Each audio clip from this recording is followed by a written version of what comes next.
Arratsaldeon, guztioi, entzule agurgarriak, autoridades, amigos de la Comisión de Vizcaya, de la Real Sociedad Vascongada, de los amigos del país, público en general, buenas tardes. En primer lugar, darles las gracias por acompañarnos en esta tarde, atraídos por un tema que constituyó, gracias a la Ilustración, hace ya 250 años, el gran proyecto de la educación universal. En segundo lugar, mil esker a las Juntas Generales de Vizcaya por acogernos en su sede y darnos todo tipo de facilidades para el desarrollo de estas jornadas que la Comisión de Vizcaya ofrece a la sociedad bajo el patrocinio del Ministerio de Cultura del Gobierno del Reino de España. Por último, inmenso agradecimiento a las tres ponentes imponentes, expertas en el tema que nos ocupa, a las cuales iré presentando sucesivamente y que son de izquierda o derecha, izquierda mía, Nelly Zaitegui, Arantxa Fernández Rivas y Miriam Martínez. Y además van a actuar por este orden que acabo de decir. Vaya por delante que hoy sabemos que escolarización y aprendizaje no van de la mano y que nos encontramos ante una crisis de aprendizaje en la que la mitad de los niños del planeta no son capaces de comprender un texto simple a los 10 años. Esto no es de mi cosecha, aunque lo asumo con rubor y con mucha preocupación. Quien esto afirma son los autores de un magnífico ensayo muy recomendable, recién aparecido en las librerías, titulado Educación Universal. En él, Juan Manuel Moreno y Lucas Gortázar tratan de responder a la pregunta de por qué el proyecto más exitoso de la historia de la humanidad genera malestar y nuevas desigualdades. Como ustedes sabrán, el miércoles pasado el Lehendakari Imanol Pradales y la consejera de Educación, Begoña Pedrosa, se reunieron con un grupo independiente de personas expertas en el campo de la evaluación, del aprendizaje, la investigación y la innovación educativa. Las pruebas internacionales de rendimiento estudiantil relativas a la educación escolar primaria y secundaria, el famoso informe PISA, coloca a nuestros estudiantes y, por ende, al sistema educativo actual en España en la cola del ranking y, para más INRI, el País Vasco recibe un suspenso sin paliativos en el informe PISA, justo en plena tramitación de la reforma educativa. Hemos caído de la tercera a la novena posición en matemáticas, estamos situados en la 12ª en ciencias y hemos retrocedido hasta el puesto 14 en lectura. Como señala Alvin Toffler, autor de La tercera ola, el analfabeto del futuro, es decir, de mañana, ya no será el que no sepa leer, sino el que no haya aprendido a aprender. Y es que aprender no es otra cosa que la adquisición y puesta en práctica de nuevos conceptos, de nuevas metodologías, de nuevas destrezas y habilidades, de nuevas actitudes y nuevos valores que nos permitirán prepararnos para hacer frente a nuevos problemas y a nuevas situaciones. Napoleón decía que las batallas se ganan con organización, esfuerzo y dinero. Estamos en una sociedad que cuestiona la legitimidad del mérito, del esfuerzo, de la meritocracia, y así nos luce el pelo. Países como el Reino Unido, Australia o Canadá, todos ellos en posiciones privilegiadas de la carrera de las naciones, consideran el sector educativo en la categoría económica de too big to fail, demasiado importante para fallar, demasiado importante para descuidarlo. En 2022, Inglaterra tuvo ingresos estimados en 150.000 millones de euros, gracias a los estudiantes extranjeros matriculados en sus universidades. España, en la actualidad, tiene un déficit de 80.000 camareros, esto es lo curioso, pero obtuvo ese mismo año 156.000 millones de euros con los ingresos del turismo, lo cual supone el 13% del Producto Interior Bruto. Así las cosas, y utilizando un chascarrillo muy bilbaíno, comprobarán que unos países van a por setas y otros a por roles. Sinceramente, y estando en otoño, yo iría a por los dos. Bien, y dicho esto, doy paso ya a las ponentes, siendo la primera que va a debutar Nelly Zaitegui, Nelly, toda la vida, Nelly, que acaba de llegar de Argentina, después de impartir su gran magisterio por esas tierras y por otras muchas de Latinoamérica. Nelly es maestra y pedagoga, promotora de la construcción de convivencia positiva en los centros educativos, de la prevención y actuación ante los casos de acoso escolar entre iguales. Su trayectoria profesional comenzó en 1967 como docente en la escuela pública, siendo también directora e inspectora de educación y responsable de los programas de innovación educativa del Departamento de Educación del Gobierno vasco. Convivencia y paz, habilidades para la vida y formación de equipos directivos. Coincidiendo con el desgraciado acontecimiento del suicidio el 21 de septiembre de 2004 en Hondarribia de Joaquín Severio Laboa, un chaval que iba a cumplir 4 días antes del suicidio, iba a cumplir 15 años, el tema del acoso escolar cobra un protagonismo central, generándose un profundo debate en la comunidad vasca y estatal. Puso en marcha una medida de gran interés y de gran eficacia, la creación de un buzón electrónico para la denuncia de situaciones de maltrato en el ámbito escolar. Autora de numerosos libros, publicaciones e investigaciones con especial énfasis en temas como la convivencia, la evaluación, autoevaluación de centros educativos, la coeducación y el análisis de los valores sexistas en los libros de texto. Fue presidenta del Consejo Escolar de Euskadi entre 2017 y 2020 y ha recibido numerosos reconocimientos a nivel nacional e internacional. Telegráficamente les adelanto que su ponencia tiene el siguiente contenido, que luego va a desarrollar a continuación. Educar en el siglo XXI, ¿para qué? Educación, una responsabilidad colectiva, y revisar paradigmas, el desarrollo humano y la ética de los cuidados. Ella está convencida de que la educación es el arma más poderosa para cambiar el futuro. Adelante. Gracias. Bueno, así como...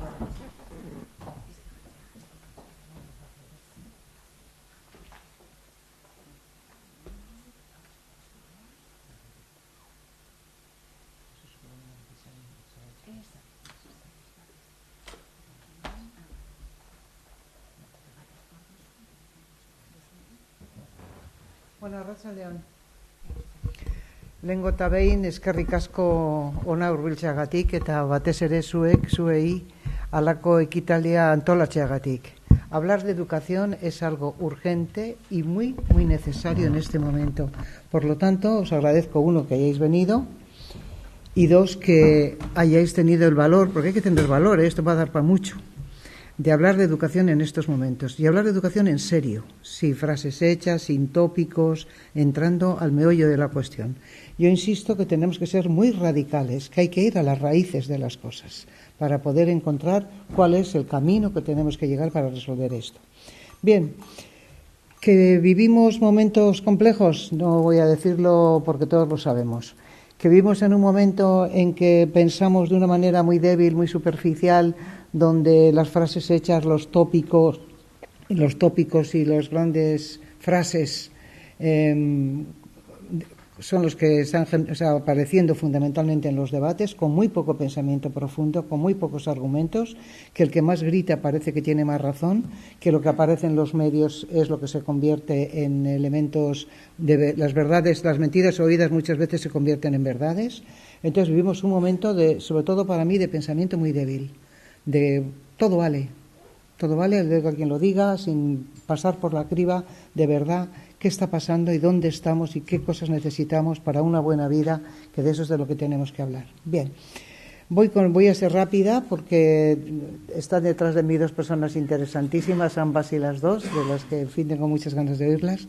A Arantxa le he oído más y sé, por eso esto, y seguro que Miriam también. Entonces, mirad, la escuela es el reflejo de la sociedad. Se dice que cuando la sociedad se resfría, la escuela estornuda. Y lo cierto es que reflejamos lo que pasa en la calle, nuestros chicos y chicas lo traen en una hermosa mochila metido y nos sale continuamente en el aula.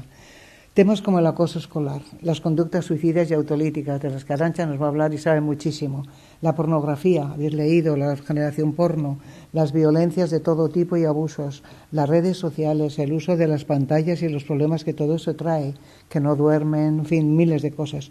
Todas las adicciones que existen, no solo las pantallas, las ludopatías, los consumos. Yo vengo de trabajar 3 años con un alumnado de FP básica y he llegado a distinguir muy bien, el costo de la marihuana. Con 78 años he aprendido eso, cosa que no sabía. Entonces, eso está en la calle y está ahí, y lo he visto. Y he tenido que decir, no vas al taller porque no puedes entrar. ¿Por qué no? Pues porque tienes la pupila dilatada y ahora vas a andar con máquinas y te puede pasar cualquier cosa. Eso a las 8 de la mañana. Es decir, eso está en la calle. Mirar alrededor, esto es lo que tenemos alrededor. ¿Vale? Y entonces se dice que lo arregle la educación. Y yo digo, sí señor, la educación tiene que arreglar esto, pero la educación es la escuela, es la familia, son las redes sociales, son los medios, son los influencers, son los deportistas, son los políticos, y cuanto más visible es una persona, más responsabilidad tiene porque más modelo es de lo que está haciendo y de lo que la gente puede aprender. Entonces, es verdad, nuestra sociedad se encuentra diversos retos. He cogido estos solos por decir alguno, porque tiene que ver. Repito, la escuela responde a la sociedad en la que vive. Tenemos un problema de justicia social muy grande, no voy a explicarlo. Tenemos que promover el bienestar personal y social. Arantxa sabe mucho más que yo de eso, pero cuando hace poco le hago una consulta y me habla de la generación de cristal, yo la escucho con auténtico, porque sabe muchísimo, y digo, pero ¿cómo promovemos el bienestar personal y social? ¿Cómo se puede promover? ¿Cuáles son las capacidades para una vida plena y digna de ser vivida? Porque no educamos para el trabajo, para que sean no sé qué cosas, que tú me parece muy bien, el empleo, lo otro, pero y las enfermedades mentales, y el malestar generalizado de la gente. Bien, y todo eso nos encontramos además con otro problema de transparencia y de eficiencia, aquello de hacer lo que se dice, decir lo que se hace y hacer lo que se dice, ¿no? Son retos de nuestra sociedad en lo que enmarcamos la escuela, lo tenemos que tener claro. Marina Garcés, en un libro muy bonito que recomiendo, que se llama Escuela de Aprendices, dice de que ¿para qué sirve saber cuando no sabemos cómo vivir? ¿Para qué aprender cuando no podemos imaginar el futuro? ¿Y cómo queremos ser educados? De todo esto, ¿cómo queremos ser? Esas son frases de Marina, que me gusta mucho esta mujer. Y dice otra cosa que también es interesante. Cuando dice que la educación es el sustrato de la convivencia, el taller donde se ensayan las formas de vida posibles. ¿Qué formas de vida posibles se ensayan en nuestras escuelas? Y en nuestras familias y en nuestra sociedad. Porque eso es lo que está educando, No nos engañemos. Bueno, continúo. Mirad, las sociedades educan por lo que hacen, no por lo que dicen hacer. Educan por lo que piensan, o sea, por los hechos en que se realizan, no por las cosas o por las buenas intenciones, por lo que hacemos. Mi madre, cuando yo era adolescente, que debí ser bastante peleona, porque una vez le conté que uno de mis hijos, yo tengo 4 hijos, y le dije, este crío me mata, no sabes cómo es, y me dijo, un angelito comparando cómo eras tú. Y había una cosa que me decía mi madre, como yo me intentaba escaquear y debía tener bastante, me decía, es bonita, conmigo no, obras son amores y no buenas razones. Y con eso me callaba. Pues yo eso lo repito mucho, obras son amores y no buenas razones. Y por sus hechos les conoceréis, que es una frase del Evangelio, aunque yo no sea católica. Bien, ¿para qué educamos? Pues educamos, el sentido que tiene es que la gente desarrolle, las personas pequeñas, mayores, niños, adolescentes, adultas, las capacidades necesarias para una vida plena y digna de ser vivida. Habría que hacer esto. Pregunté a Iner Ariti, me acuerdo, a Marina, a Sadaba. Pregunté a un montón de gente, más amigos todos, les pregunté, ¿qué es para ti una buena vida, una vida plena? Fue interesantísimo las cosas que me dijeron. Las tengo escritas, fue muy bueno. Pero ¿qué es una vida digna de ser vivida? Eso lo utilizáis mucho en psiquiatría y en medicina, por eso es muy interesante que sea ahora Arantxa la que continúe. Pero no solamente eso, sino que se comprometan en la construcción de una sociedad mejor, porque de lo que se trata no es yo mime conmigo, que de eso sabemos mucho, sino, ¿y el nosotros? ¿Cómo pasamos del yo al nosotros? Y eso hay que ensayarlo en la escuela y hay que ensayarlo en las familias. Bueno, continúo. Por eso yo hablo de educar para la transformación social. Si queremos una sociedad distinta, tendremos que plantearnos cómo conseguimos esa sociedad distinta. ¿Vale? ¿De acuerdo? Continuamos.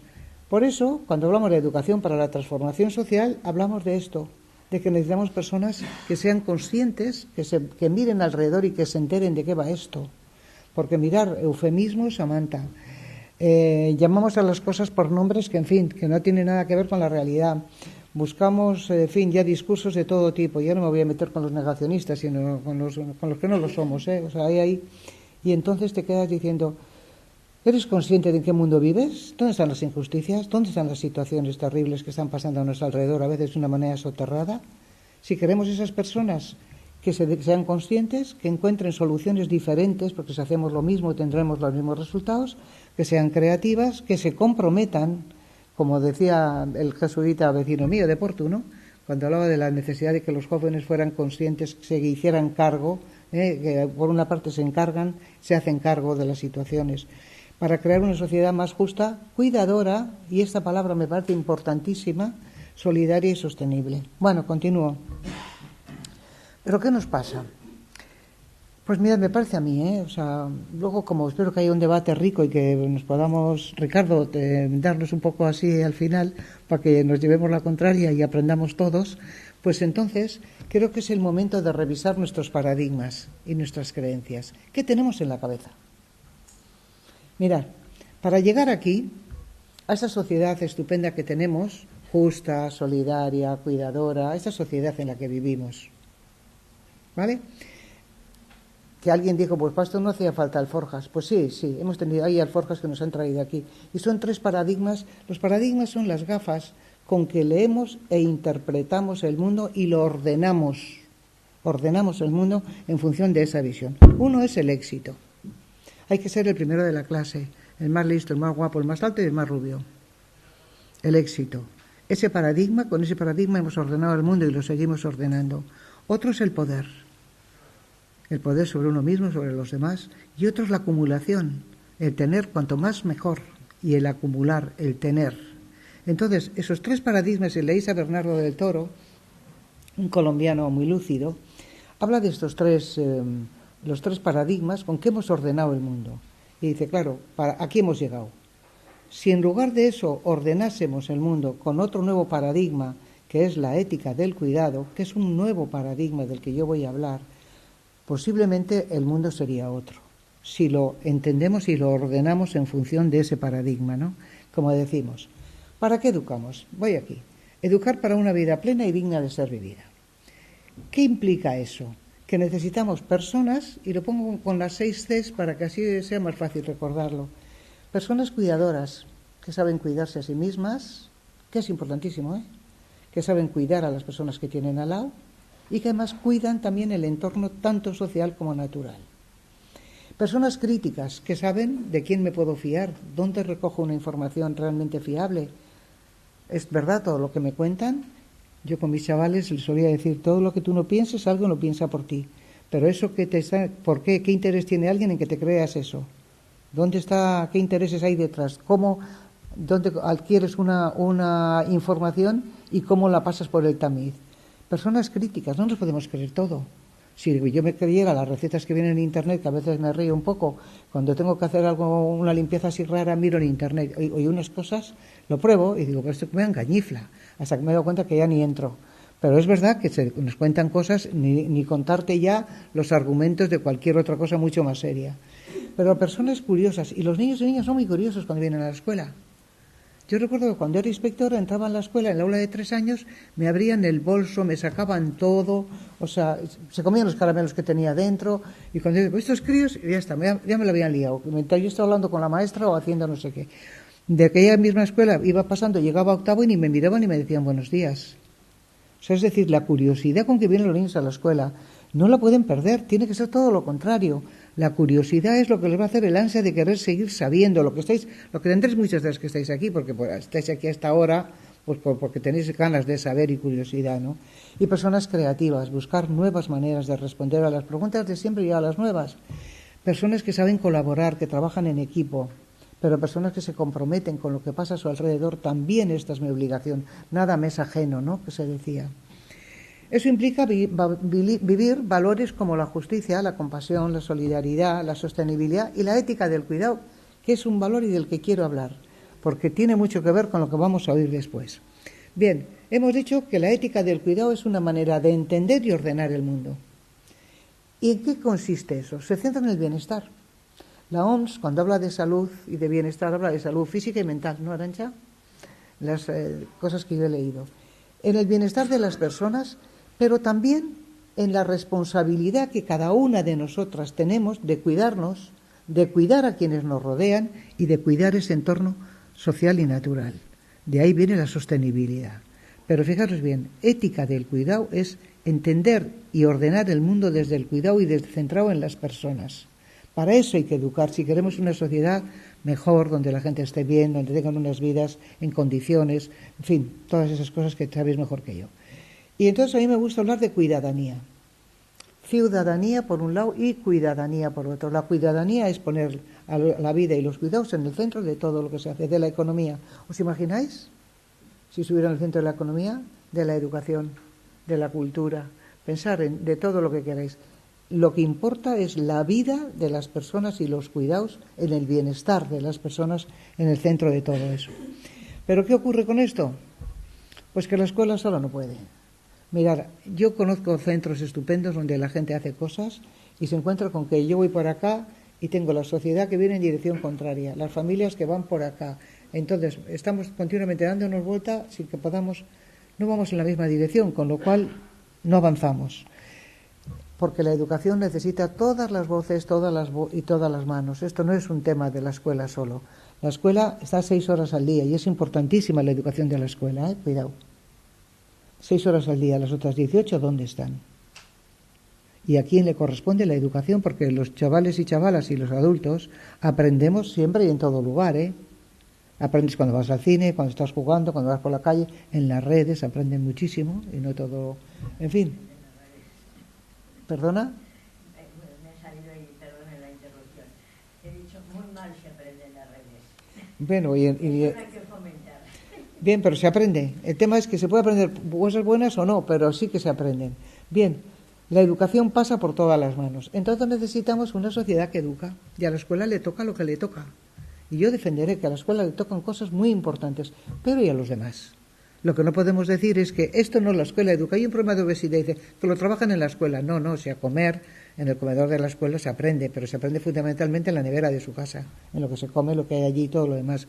Hay problemas de tráfico, hay que hacer educación vial en la escuela. Sí, en la escuela hacemos educación vial, pero ¿dónde aprende el niño o la niña cuando va con su madre, si salta esto, le hace al otro así? ¿Dónde aprende? Vamos a ver, ¿pero de eso de qué va? Es que todo tiene que estar en la escuela, le toca, pero ¿dónde están los demás?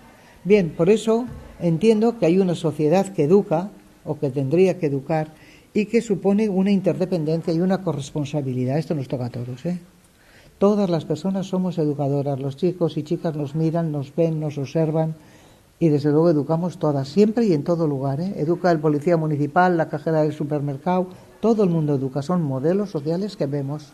Bueno, seguimos. Se trata de promover una ciudadanía inteligente y competente. ¿Qué es eso?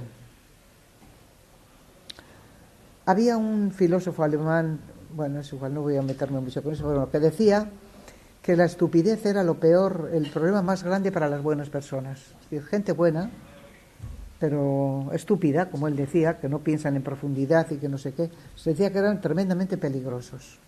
Entonces, creo que promover una ciudadanía inteligente, José Antonio Marín ha escrito mucho sobre las ciudades inteligentes y sobre que las personas somos inteligentes, pero luego habría que ver si inteligentes individualmente, cuando interactuamos, seguimos siendo igual de inteligentes o no. Y por supuesto competentes para vivir esa vida que hemos dicho plena y eso, ¿no? ¿Cómo se hace eso? Primero, promoviendo el pensamiento crítico. Segundo, desarrollo de capacidades para esa vida plena, que me vais a oír hasta aburrir, porque luego Arantxa va a continuar también, y digna de ser vivida, ¿no? Entonces, promovemos esto. ¿Cómo se hace esto? A través de la inteligencia colectiva. Mirad, por muy listos que individualmente nosotros seamos todos, individualmente y seguro, juntos, todas las personas que estamos aquí, lo somos mucho más.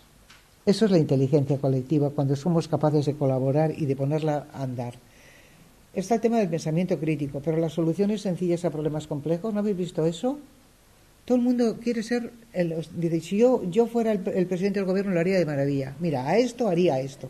Y digo, sí. Un problema de una complejidad increíble lo vas a resolver con una medida así. Vamos a ver. Vivimos, como dice Edgar Morin, en la época de la complejidad. Las cosas no son muchas variables las que intervienen. Las consecuencias de las decisiones, saber aceptarlo. Y luego hay un tema importantísimo en esto que estoy trabajando mucho últimamente con distintos grupos, y es el tema de la sociocracia. ¿Cómo hacemos que la sociedad sea capaz de pensar, reflexionar junta, tomar decisiones? Y no hace falta, si no es por consenso, se puede ser de otra manera. ¿Cómo hacemos para que todo eso ocurra, no? Bueno, seguimos. Me gusta mucho esta mujer. Martha Nussbaum fue, recordáis, seguro que lo sabéis, fue el el Premio Príncipe de Asturias de las Ciencias Sociales en el 2012. ¿Os acordáis? Es una filósofa norteamericana. Bueno, pues esta mujer me gusta mucho porque habla del desarrollo humano y de las capacidades necesarias para tener esa vida que estamos diciendo. Y ella dice esto: lo que importa es la gente, requieren enfoques que ocupen de las necesidades de las personas. Y eso está escrito en el 2010, me parece, no creéis que es nuevo, que es lo he inventado hoy, esto viene de hace mucho. Seguimos. Ella plantea las capacidades que hay que desarrollar, las competencias que podríamos llamarlas nosotros, y dice que hace falta un salario mínimo básico. También Antonio Bolívar habla del salario mínimo básico, y que dice que es centrado en las capacidades humanas. Somos capaces de hacer cosas. El tema es si tenemos la oportunidad de desarrollar esas capacidades en la escuela, en la sociedad o en la casa, que son para vivir una vida que tenga eso, nuestro alcance, las oportunidades para hacerlo bien. Si no tengo formación, si no sé leer, si paso hambre, pues evidentemente no tengo oportunidades, no desarrollo esas capacidades. Entonces ella lo que plantea es que por medio de políticas públicas hay que ofrecer a cada persona un nivel, por lo menos básico, de esa capacidad en 10 dimensiones, que son, yo recomiendo que la busquéis en internet, porque es interesantísima. Si leéis las 10 capacidades de Martha Nussbaum, os he copiado un poco, pero ella habla de las 10, para ese desarrollo de una vida digna se necesita unas condiciones de vida dignas. Lo que pasa es que lo explica muy bien, yo os lo pongo así, es decir, una capacidad de poder vivir medianamente bien, ¿no? Con salud, tanto física como mental, de tener experiencias placenteras, también disfrutar de las cosas, el poder imaginar, pensar, razonar, ¿lo veis?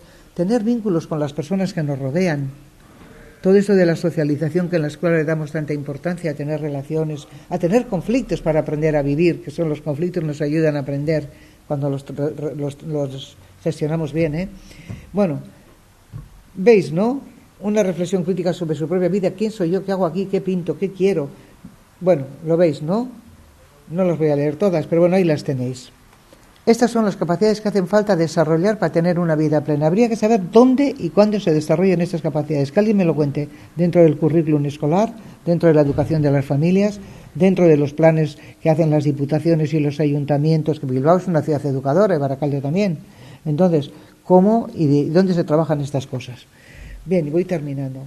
Mirad, lo que está claro es que necesitamos un nuevo contrato social. Tenemos un contrato social después de la Segunda Guerra Mundial, que se hizo en aquel momento, los derechos humanos, recordáis que se ha ido poco a poco desdibujando hasta el final hasta los 90, que prácticamente ya... Y luego pues estamos un poco con este neoliberalismo absoluto, pues sálvese quien puede y hacemos lo que podemos. Hace falta un nuevo contrato social. Tenemos que ponernos de acuerdo toda la sociedad y no solo la escuela. Por eso hay que hablar de educación aquí, en casa, en la calle y en todos los sitios. Hay que hablar de educación para hacer un nuevo contrato social que se fundamente en el bienestar de la gente, ¿no? Y en ese desarrollo de capacidades. Ya sé que soy muy pesada. ¿Cómo se hace esto? Y ya termino, porque esto ya no me lo puedo callar. Si no digo nada, no me voy bien. Pues a través de políticas educativas. Evidentemente hay 3 pasos. Uno sería el macro, arriba, ¿vale? Por eso es un triángulo. Un macro, las políticas educativas, tanto estatales como de la comunidad autónoma. Políticas educativas que fomenten la equidad, la inclusión, que ponga los medios necesarios, la formación del profesorado, tanto la inicial como la continua, como todo lo demás, y que todo eso se vaya evaluando. Pero no para evaluar el PISA, que mira, el PISA me preocupa poco, me preocupa mucho más otras cosas. Entonces, que se vaya evaluando para ver en qué cosas avanzamos, porque la evaluación tiene ese elemento bueno, saber qué vamos consiguiendo, qué no, para introducir las modificaciones en todas las experiencias de innovación. Yo que trabajo bastante con gente que está llevando proyectos de esto, tú lo sabrás, hay una cosa que se llama la evaluación evolutiva. Vamos haciendo, no se cuestionan como en la administración o como que pensamos tanto las cosas que llevamos a la parálisis por el análisis. No hacemos nada porque para cuando pensamos si lo hacemos, si no, han pasado 4 años y ya se ha pasado la época, ni falta que hace. Que muchas veces ocurren esas cosas. Los jóvenes, los innovadores, los startups, la gente que hace, tienen una idea, la ponen y van corrigiendo los defectos que van saliendo, pero siguen, ahora continuamente van introduciendo modificaciones. Eso es lo que hay que hacer. Evaluemos y vayamos viendo qué cambios hay que introducir, pero de manera inmediata. Hay otro nivel meso, que son los centros educativos. Y aquí necesitamos proyectos educativos inclusivos de verdad, donde todos los niños y niñas tengan acceso a la educación, participen de todo lo que hay en esa escuela y aprendan, porque son las 3 P's. Presencia, progreso y participación, fundamental. Esos son elementos, proyectos inclusivos. Y luego está el tema de la participación de la comunidad educativa. ¿Cuánto participan las familias? Porque es una comunidad educativa y la comunidad tiene que definir qué quiere, cómo quiere, con un concepto nuevo de gobernanza y de transparencia, que es lo que os decía antes, es decir lo que se hace y hacer lo que se dice. Y por último, pues el tercer nivel vienen las prácticas de aula y en las familias, porque eso toca a las familias, que es el cuidado, la personalización de la educación, el diseño universal de aprendizaje cuando sea necesario, de metodologías donde el alumnado aprende más y mejor, y hay que leerse a John Hattie para ver qué dice de esto, y la evaluación como elemento fundamental para la mejora, de espejo para ir mejorando. Y con esto hay una cosa que os recomiendo, porque no lo digo yo, lo dice la UNESCO, o sea que creo que es reimaginar juntos nuestros futuros, un nuevo contrato social para la educación. Esto se hizo consultando a más de 1 millón de personas en todo el mundo, donde plantearon dónde estaban, qué necesidades tenían, y de ahí ha salido ese nuevo contrato social que yo creo que es fundamental para una educación. Leerlo, porque lo tenéis en internet y se lee estupendísimamente. Y este es un amigo mío que se murió, no sé si le conociste, se lo llevó el COVID, Antonio Rodríguez de las Heras. Cuando hablamos de la utopía, cuando hablamos de que hay otro mundo es posible, que se puede, que sí se puede, que hay que poner los medios, que hay que ser valiente, que hay que plantearse de verdad dónde estamos, qué queremos, y en ese qué queremos vamos a ver cómo lo hacemos. Freire decía que somos seres de transformación, estamos para transformarnos, para adaptar, o sea, no para adaptarnos, para transformar y hacer una sociedad más justa, más cuidadora, más solidaria, ¿no? Eta hau da dana, eskerrik asko, mila eske zuen erretagatik, eta orain uste dut Arantxa zure hori. Gero, espero dut, debat izango dugula gero, bale? Eskerrik asko.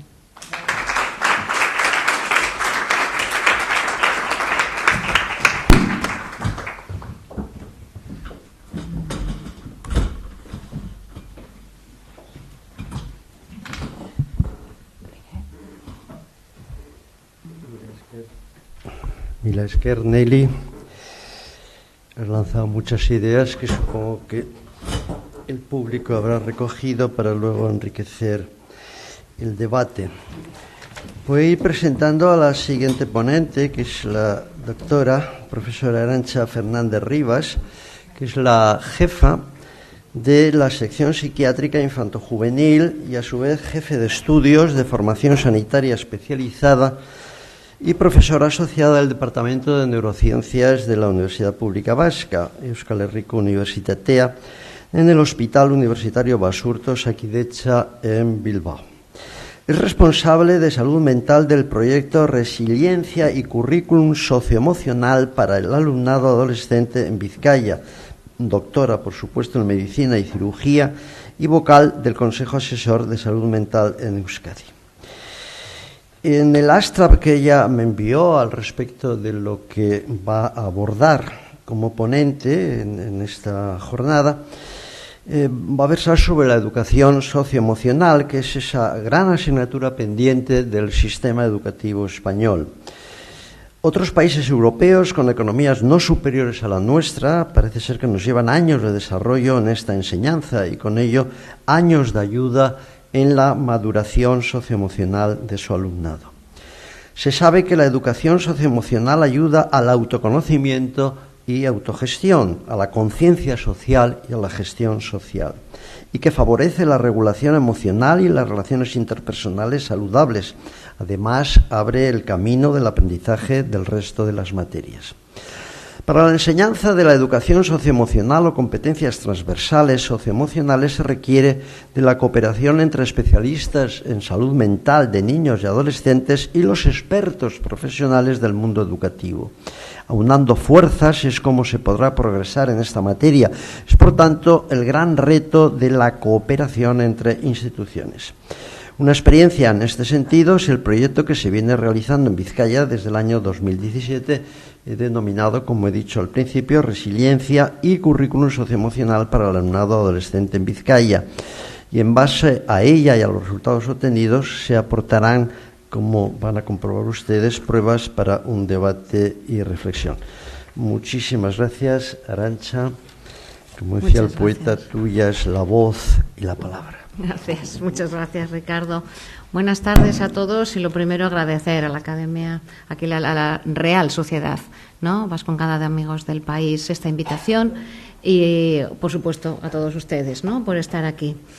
Como decía Nelly, bueno, no, aquí no secuenciamos, ¿no? Yo me voy a enfocar en lo que es la educación socioemocional y para ir encaminando un poco a la perspectiva del proyecto que venimos haciendo, ¿no? ¿Y por qué es necesaria la educación socioemocional? Desde la perspectiva de salud mental es promoción de la salud mental, ¿no?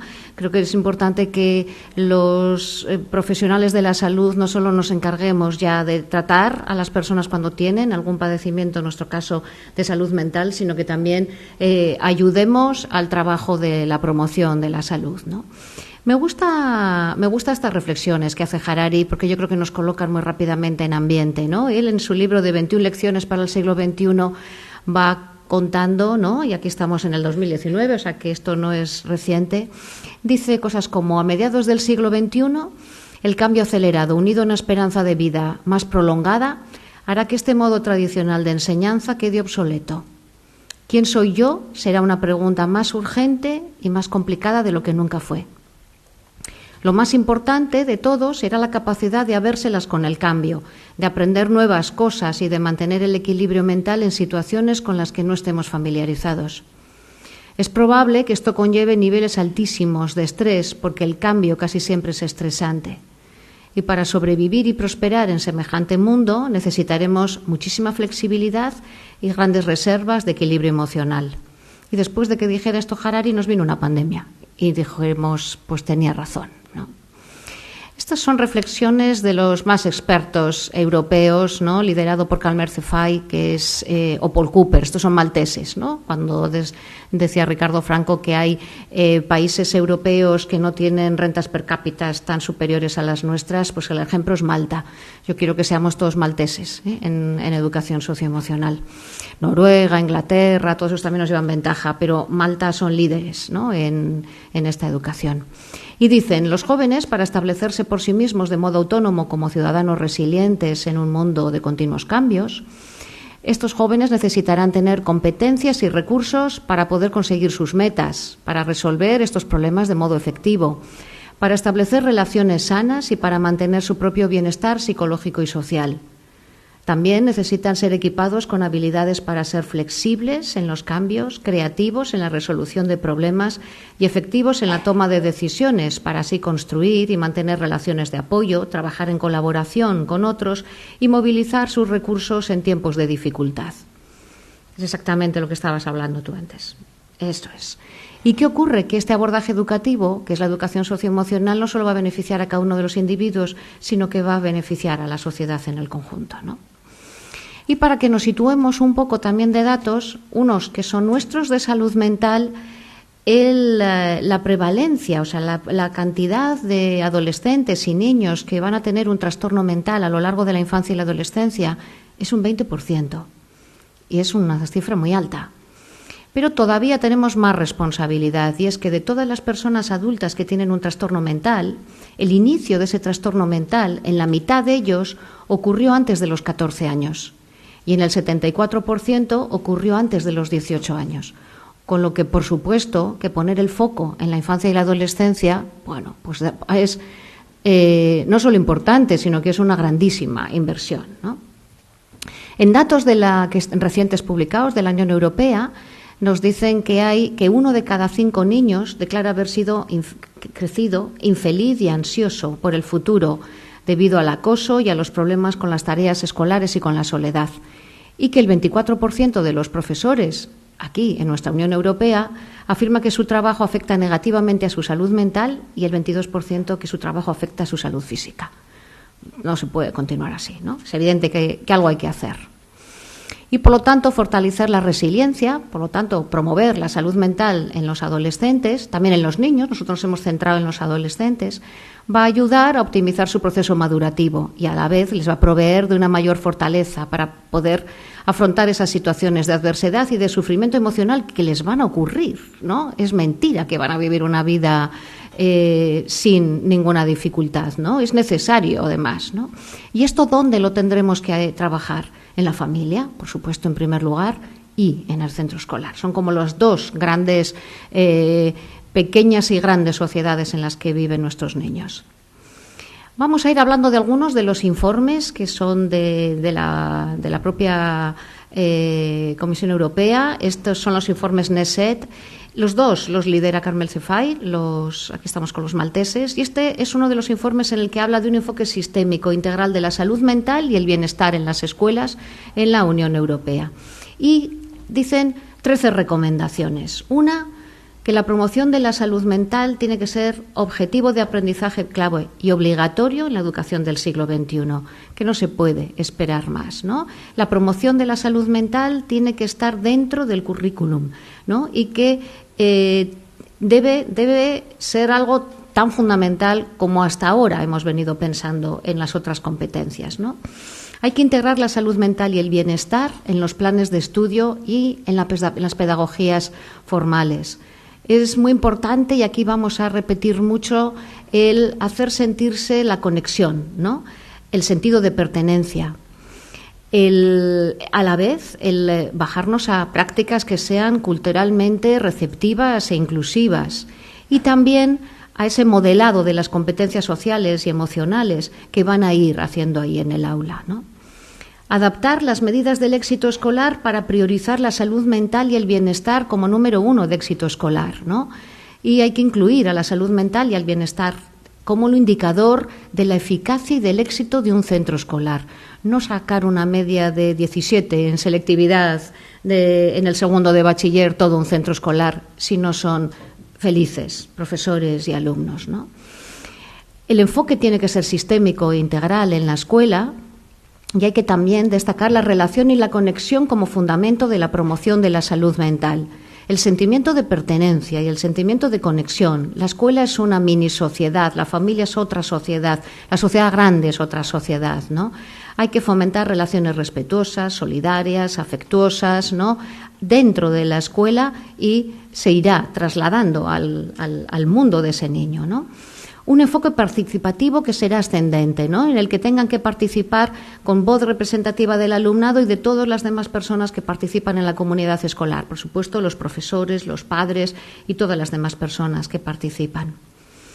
Importante hacer un currículum de salud mental y bienestar escolar para toda Europa, porque hay diferentes currículos socioemocionales y lo mismo que queda claro qué es lo que hay que ir enseñando, pongamos, en matemáticas, dependiendo del desarrollo cognitivo del niño, habrá que también que tener claro y consensuar qué es el modo secuenciado de ir enseñando ese currículum de salud mental.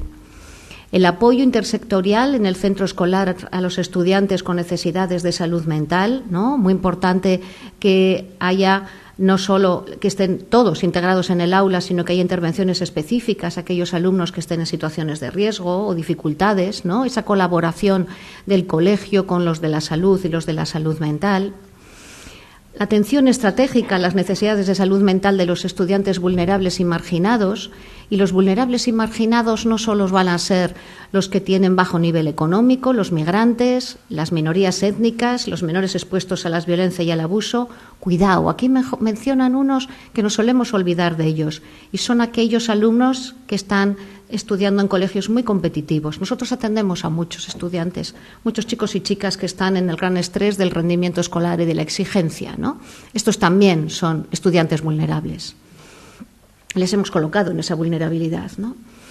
Implicar a toda la comunidad escolar en la adaptación de las intervenciones para prevenir el acoso. Dar prioridad a la formación de los profesores en materia de salud mental y de bienestar. No está incluida ninguna formación de bienestar emocional ni de salud mental en los profesores, ¿no? Porque ellos son los principales agentes, ¿no?, de ejecución de esas intervenciones de salud mental. Nosotros además les ayudaremos, los de salud mental, pero ellos son los que están en el aula con todos ellos, ¿no? Abordar la salud mental y el bienestar de los adultos que trabajan con los niños. Eso debe ser un foco fundamental, ¿no? Tienen la salud mental y el bienestar de todos los adultos que están siendo responsables de la educación de los adolescentes y de los niños. Tiene un impacto directo sobre la salud mental y el bienestar del alumnado. Nos tiene que importar mucho ese 25% de educadores que están quemados, ¿no? Nos tiene que importar muchísimo, tenemos que cuidarles muchísimo, ¿no? Y hay que reforzar la evidencia científica en educación socioemocional para ver cuál es siempre la mejor de la educación, siempre basada en la evidencia. Bien, ¿cómo se lleva a cabo esto de la educación socioemocional? En base a lo que llamamos currículum socioemocional.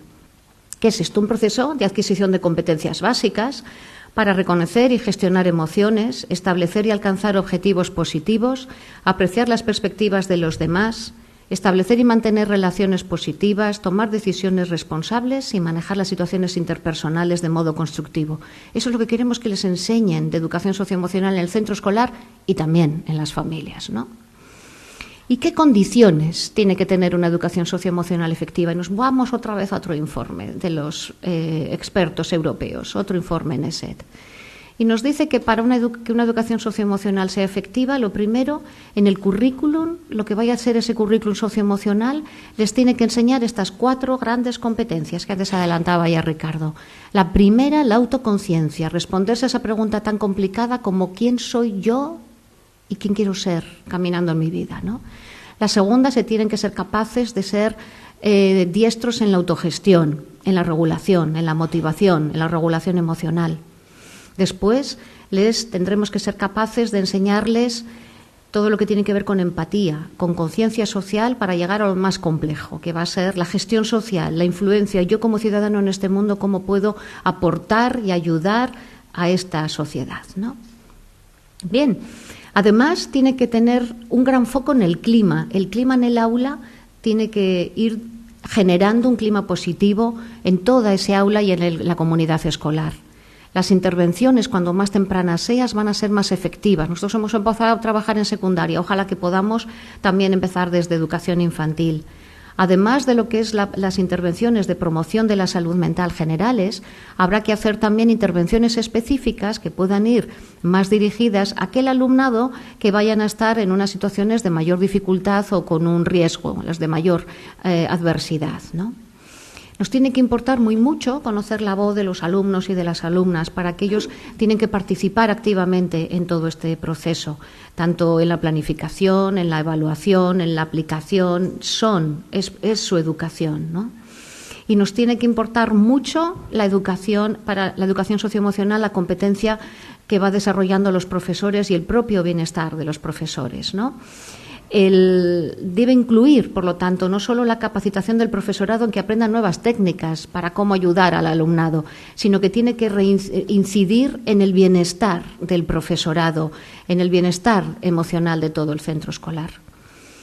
Involucrando a los padres, porque sabemos que cuanto mayor es la implicación con los padres, va a haber un aumento en las aptitudes sociales y el comportamiento positivo en los niños. Y los padres lo desean, participar en todas estas, intervenciones de educación socioemocional. Pero ¿qué es lo que ocurre? Que para que se puedan poner en marcha necesitamos que la aplicación y el desarrollo sea verdaderamente de calidad. Y ahí es donde es lo difícil de llegar a hacerlo. Esta es la el gran cambio, es un nuevo paradigma, ¿no? Necesitamos la formación del profesorado que sea adecuada, que sea continua y que se le supervise. Necesitamos una buena planificación, necesitamos recursos financieros y humanos. Y necesitamos, ¿no?, que los programas que se vayan diseñando sean también globales y a la vez específicos de cada uno de los lugares, de las diversidades culturales, lingüísticas y sociales. Hay muchas investigaciones. Nosotros aquí tenemos pocas en este entorno nuestro, pero sin embargo a nivel internacional hay muchas. Vamos a contar rápidamente dos, que son dos metaanálisis. Metaanálisis quiere decir que son revisiones, estudios en los que se juntan muchos análisis y se ven qué resultados en total se obtienen, ¿no? Este metaanálisis incluye 213 estudios en los que van más de 270.000 alumnos, con lo que son muchos. Y se ve que la enseñanza socioemocional va a mejorar las habilidades socioemocionales en los adolescentes, en los alumnos, las actitudes hacia ellos mismos y hacia otros, y mejora los comportamientos positivos y disminuye los problemas de conducta, disminuye el malestar emocional y de rebote al final, entonces, ¿qué ocurre? Que mejora el rendimiento escolar. Pero se llegará. Primero tenemos que llegar a la persona para que la persona rinda luego más. ¿Y qué sabemos? Que según este superanálisis nos dura tiempo. Aquí al menos han visto que durante 92 semanas que hacen las evaluaciones pre y post dura la mejoría. También sabemos que funciona mejor si quien imparte la educación socioemocional son los profesores, no nosotros. Yo suelo decir que nosotros los satélites de salud mental no sabemos enseñar. Nosotros no tenemos el vínculo con el alumno, ¿no? Nosotros no tenemos que estar ahí en primera línea. Nosotros podemos ser asesores de detrás que ayudemos a nuestros compañeros de educación. Pero ya vemos que si esa formación la imparte alguien externo, no se mejoran los comportamientos sociales positivos, no disminuye el malestar emocional y no mejora el rendimiento escolar. Con lo que eso no tenemos que inventarlo. Nosotros vamos a ayudar a los profesores, pero los profesores son los que saben enseñar. Y además tenemos este otro metaanálisis que lo mismo, ¿no? Nos vuelve otra vez a repasar, en este caso 424 estudios con más de 575.000 alumnos. Estamos hablando de muchísima población, un seguimiento de casi 53 semanas y vuelven a encontrar lo mismo. Se mejora el clima, las actitudes y comportamientos, las habilidades socioemocionales, lo mismo que el anterior, el rendimiento escolar, el malestar emocional, todo eso mejora, ¿no? Y que concluyen además que para que haya buenos resultados en un currículo socioemocional, una educación socioemocional, tiene que seguir las competencias que hemos dicho antes, tiene que ser impartida por el profesorado y primero hay que enseñar lo que llaman habilidades intrapersonales, ¿no? Identidad, autogestión y después las habilidades interpersonales, ¿no? A lo que va a ser más la gestión social. Bien. El proyecto nuestro se denomina, como decía antes Ricardo, Resiliencia Currículum Socioemocional para Alumnado Adolescente en Vizcaya. Es un proyecto que ha tenido el reconocimiento de la Comisión Europea como una best practice a nivel del campo de la salud mental. Y también somos una best practice que está recogida en la Estrategia de Salud Mental de Euskadi. Empezó en el 2017, ¿cómo? Pues por una necesidad percibida por el profesorado, veían que era difícil para ellos cómo abordar, ayudar al alumnado con esa inestabilidad emocional, con los problemas de impulsividad, y nosotros como expertos en una terapia, que es una terapia que se llama terapia dialéctica conductual, a partir de la cual se desarrolló este currículum socioemocional que ahora les voy a comentar, ¿no?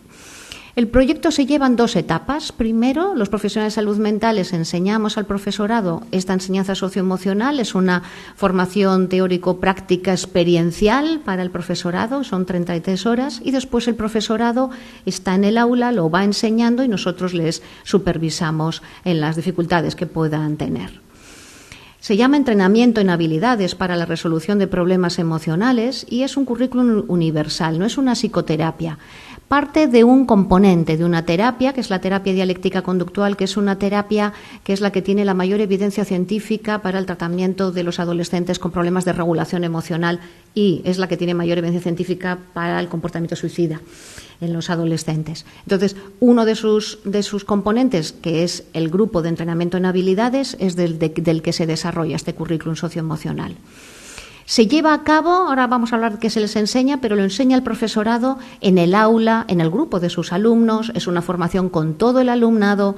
Primero se les enseña el concepto de dialéctica basado en la filosofía de Hegel Y después ahora vamos a ver 4 habilidades. Está diseñado para una clase a la semana durante todo el curso escolar. ¿Y quién hace la formación al alumnado? Los profesores que se han formado, generalmente va a ser el tutor, y a veces también puede estar acompañado o pueden llevar la formación tutor, orientador, psicólogo escolar, ¿no? Pedagogía terapéutica, pero antes tienen que haber estado formados. No es que cojan un libro y echen a andar. Las habilidades que se les enseña se basan en atención plena y mindfulness, y eso es como la cimentación para ser capaces de ayudarles a saberse quién son ellos, responderse a esa pregunta de quién soy yo, ¿no? Después, tolerancia al malestar, que tiene la adaptación o la orientación es cómo gestionar, cómo esa autogestión es la impulsividad, el frenar las conductas que todo lo empeoran. En regulación de las emociones, para ser capaces de gestionar mejor las emociones, y efectividad interpersonal para los problemas interpersonales. Como veíamos antes, decíamos que tenían que cumplirse estas competencias. Con mindfulness empezamos trabajando en autoconciencia, pero también vamos a ver cómo va a ser la base para que luego subamos a autogestión, a conciencia social y a gestión social. Como tolerancia al malestar ya nos ayuda para autoconciencia y autogestión.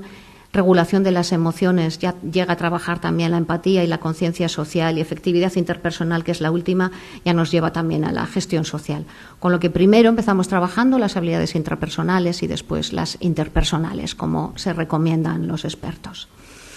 En cómo el análisis del impacto, pues vamos a contar aquí rápidamente algunos resultados que tenemos de esos 2 primeros años. Se hicieron en 29 centros, eran mayoritariamente centros del Berritzegune Basauri, 29 centros ha sido hasta el total, y en los primeros 2 años empezamos con 14 centros, 13 de ellos eran del Berritzegune Basauri Galdakao, y de ahí fue de donde se recogió como investigación que había que medir, como ver el impacto, como responsabilidad. Eran proyectos de innovación educativa con una ayuda económica por parte del Departamento de Educación, y había que ser responsables y medir si esto funcionaba o no, ¿no? Entonces se recogió información de 1.577 alumnos que recibieron la formación. Eran mayoritariamente segundo de la ESO, de los cuales 1.395 recibieron la formación y 182 eran alumnos controles, porque en institutos no daba tiempo igual de formar a todos. Igual A, B y C recibían la formación sus profesores y D y E no, pues esos eran entonces grupo control, ¿no? Y vimos cómo mejoraban todos, pero aquí me voy a quedar más en demostrar la promoción y la prevención de la salud mental. En el primer curso escolar incluimos 866 alumnos y en ellos vimos que mejoraban todos, las medias nos quedaban siempre en rango normal, porque al ser población general cualquier instrumento que pases es normal en el pre y normal en el post, o sea, más normal, pero entra dentro de lo normal. Pero lo que nos preguntamos era, ¿y qué habrá ocurrido con los alumnos vulnerables, ¿no? ¿Qué habrá ocurrido con aquellos que cuando han empezado la formación en los instrumentos que les pasábamos, aquí es uno que se llama SDQ, que está aquí, es el instrumento de fortalezas y debilidades? En ese instrumento daban puntuaciones ya no normales en la valoración previa, porque los profesores pasaron estas entrevistas que se medían la evaluación en base al criterio de los profesores, o los propios alumnos se las evaluaban ellos. Y lo que vimos es que aquellos que ya tenían problemas, daban en puntuación no normal o límite en la valoración previa, en la post mejoraron estadísticamente significativo, pues ahí veis una P de 0.0001, ¿no? Mejoraron en todo, en síntomas emocionales, problemas de conducta, hiperactividad y problemas con los compañeros, que disminuyeron todos estos problemas, y aumentó la conducta prosocial. Estas son las 5 escalas que tiene este instrumento. Por lo tanto, el siguiente, estas son lo mismo, pero visto más como en imagen, es cómo en lo azul son alumnos y lo verde es la valoración por profesores. Cómo los alumnos, estos, los vulnerables, que es la raya roja es el rango normal, con lo que ya ven cómo pasaban en la valoración previa de estar fuera del rango normal, y en la valoración post ya estaban por debajo del punto de corte. Los profesores lo mismo, en síntomas emocionales, como tenían síntomas emocionales, pero en la valoración post después de la intervención ya están por debajo del punto de corte, lo mismo en problemas de conducta, cómo se baja, lo mismo por parte de alumnos como de profesores, y aquí lo mismo, hiperactividad, la valoración por parte de alumnos y de profesores, o los problemas con los compañeros, vemos cómo mejoran. Y aquí es al revés, es la conducta prosocial, no tengo capacidades prosociales y las voy adquiriendo. Y también aquí vemos por la valoración de los profesores. Estoy en rango no normal antes y paso a estar en un rango normal. En el segundo año lo que nos planteamos era comparar qué ocurre, como cogimos el grupo control, lo recogimos del segundo año. Entonces, cómo comparar aquellos alumnos que han recibido la formación de los que fueran el grupo control. Y aquí les pongo, por ejemplo, los resultados de ese SDQ en cuanto a síntomas emocionales. Y vemos, estos son los controles, cómo los controles que no reciben la formación incrementa su puntuación, el pre y el post, y sin embargo al alumnado que sí recibe la formación, de antes a después, baja su puntuación en síntomas emocionales. Y en esta, que es un índice que se llama de desregulación, porque sabemos que el foco fundamental que va a dar este currículo socioemocional es ser capaz de la gestión emocional, la regulación emocional y después interpersonal. Y aquí vemos cómo aquellos adolescentes que no reciben la formación, que el grupo control empeora su regulación emocional y, sin embargo, mejora en las que sí lo reciben. Era muy importante tener el grupo control porque sabemos que los adolescentes, solo porque pase un año de su vida, van a mejorar. La vida les ayuda a madurar, ¿no? Entonces, para valorar la efectividad de una enseñanza socioemocional hay que demostrar que se mejora más que solamente viviendo. Se mejora más y por eso el comparar con los controles hemos visto cómo, por supuesto, que se mejora más que no solo viviendo. ¿Y qué dicen los profesores? Esto es muy importante. Se sienten competentes de esa enseñanza socioemocional, saben lo que tienen que hacer y cómo lo tienen que hacer. Cuando surgen problemas de regulación emocional en el alumnado, se incorporan al manejo en el aula como un contexto más de aprendizaje sin excluir, sin estigmatizar. Se sienten respaldados y valorados y ven que es necesario su implantación en la dinámica ordinaria del aula. El alumnado se siente capacitado y se siente más valorado, se siente más mirado, querido y aceptado. Y se resuelven problemas graves de conducta en el aula y a la vez se supera el estigma. No se echa a alguien porque tenga unos raptus coléricos, se les enseña a cómo gestionar. Y eso también sirve para que se pueda aprender de la experiencia de otros, del aprendizaje vicario. Soy yo capaz de cómo manejarme, tal vez que en mi futuro voy a ser yo el que tengo el raptus colérico. Y el alumnado siente que el profesorado está más implicado en sus necesidades. ¿Y qué dicen los padres? A los padres les formamos como en sesiones únicas, dimos 4 sesiones, una por habilidad, y valoran muy positivamente la formación que recibieron y solicitaban más. Y comentan cómo les ha ayudado a poder abordar situaciones difíciles también con sus hijos en casa. Consideran que esas habilidades socioemocionales tienen que ser una parte importante de lo que aprenden en el centro y desearían que se enseñase en todos los niveles de la educación en secundaria obligatoria y ojalá que fuera también desde la primaria. Y aquí, para más información, pues aquí les recomiendo en la revista de Educar y Orientar, ahí publicamos en mayor detalle este proyecto en que iba, ¿no? Y contar un poco las personas que participamos, ¿no? Del Departamento de Educación lidera Begoña Garamendi, que es la directora del Berritzegune Basauri Galdakao. Sin ella habría sido imposible hacer este proyecto. Y Isabel Galende, que la tenemos por allí, es una hiperexperta en educación jubilada, que cuando se jubiló ya le dije, no te voy a dejar que te jubiles, Isabel, y sigo consiguiéndolo, no dejar que se jubile. La gente brillante no se tiene que apartar del todo de lo profesional. Y en el Hospital de Basurto, los que participamos, el jefe del servicio, Miguel Ángel González Torres, y participamos 3 psiquiatras infantiles, ¿no? Estoy yo con mis compañeros Eva Sesma y Iñaki Querejeta. Y mucha parte de la formación la hemos podido continuar también gracias, cuando ya no hubo las ayudas económicas del Departamento de Educación, pues pudimos continuar gracias a la ayuda de la Fundación OMIE, que es una fundación sin ánimo de lucro, que lo que apuesta es por la promoción de la salud, la investigación, las psicoterapias, ¿no? Y nos ha ayudado mucho. Y esto es todo. Muchas gracias.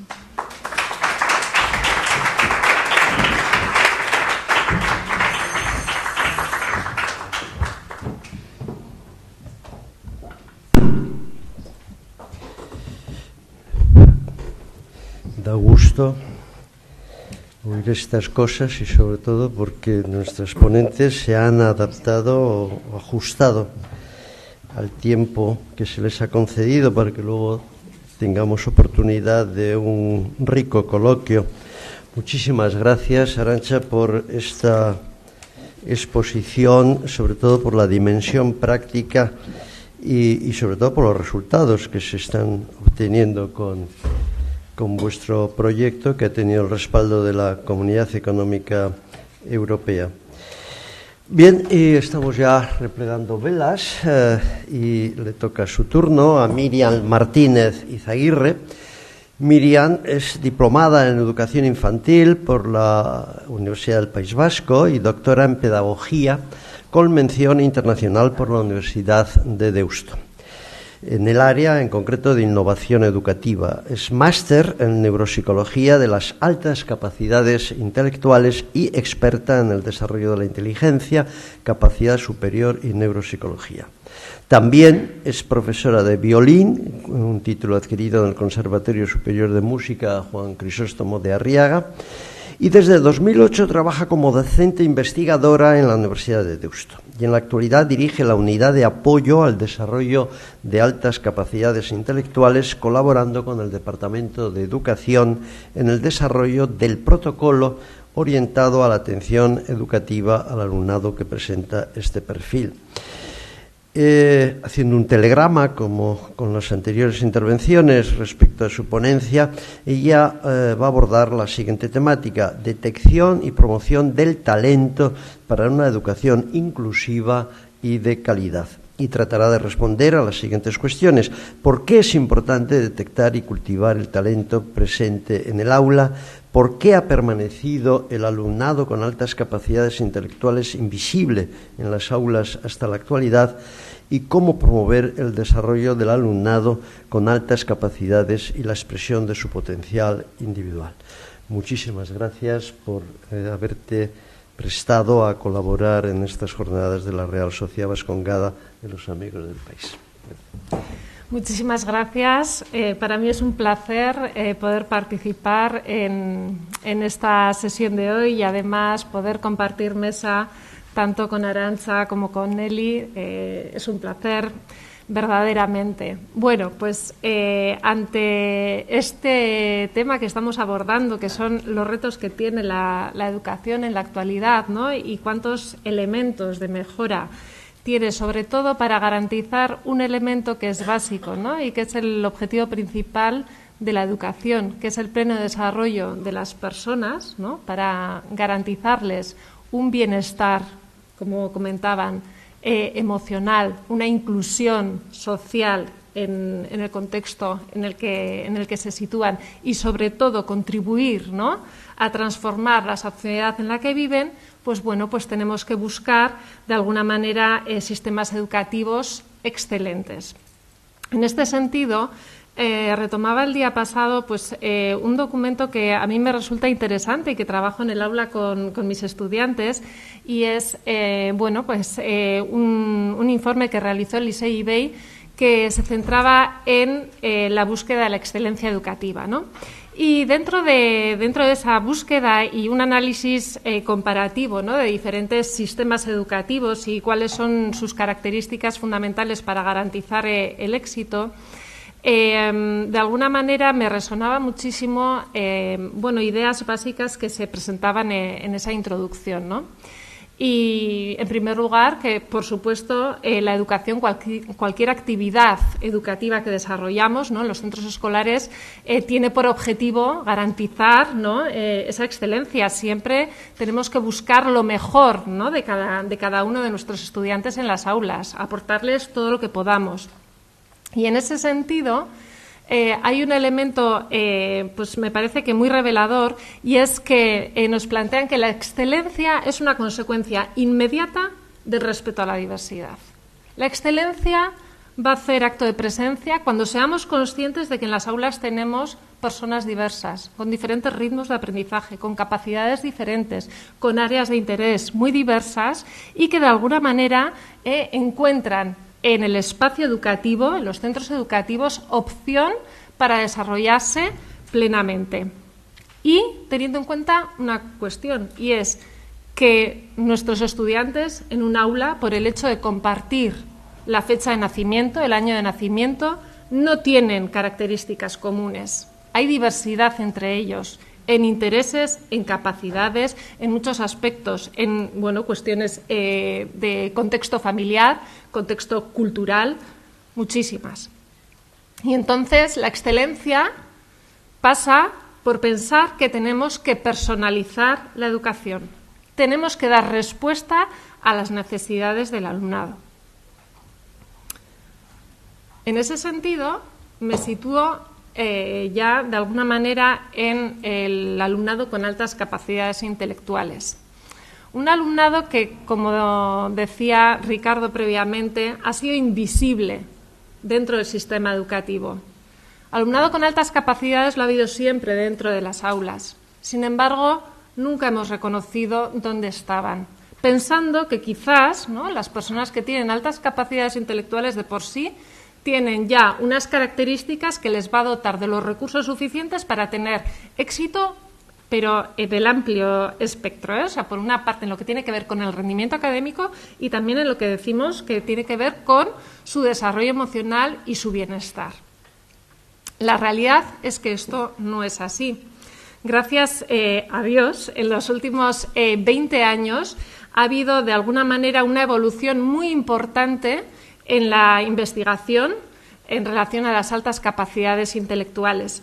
Es verdad que antes, digamos que el desarrollo cognitivo, sobre todo en educación, lo trabajábamos desde el ámbito de la psicología del desarrollo, ¿no? La psicología del desarrollo nos venía diciendo, pues bueno, en cada etapa evolutiva, cómo iban evolucionando el alumnado a nivel cognitivo, a nivel social, a nivel emocional. Bueno, en este momento, la psicología del desarrollo junto a la neurociencia cognitiva desarrollan un enfoque, el neuroconstructivismo, y de alguna manera hacen un avance muy relevante que nos ayuda a conocer mejor a este colectivo, a las personas con altas capacidades intelectuales. Tras hacer un estudio interdisciplinar, ¿no?, donde realmente se estudian las bases neurales, ¿no?, de las representaciones mentales presentes en diferentes procesos, bien sean cognitivos, motivacionales y demás, ese estudio se realiza ya no solamente con lo que tradicionalmente se empleaba, que eran los test psicométricos para conocer esta realidad, sino que se emplea tecnología más avanzada como la que pueden ver en la presentación. Los resultados hallados son bastante significativos, y es que ese estudio nos lleva a ver que el alumnado, las personas con altas capacidades intelectuales, tienen una arquitectura de base, ¿vale?, una configuración de la inteligencia, ¿vale?, de manera diferencial, y que su funcionamiento también se da de manera significativamente diferente. Muchas veces, cuando de manera coloquial, ¿no?, se habla de una alumna, de un alumno con altas capacidades en el aula, es que tiene que aprender a esperar. Es que tiene que esperar a que lleguemos a esa parte de lo que vamos a trabajar.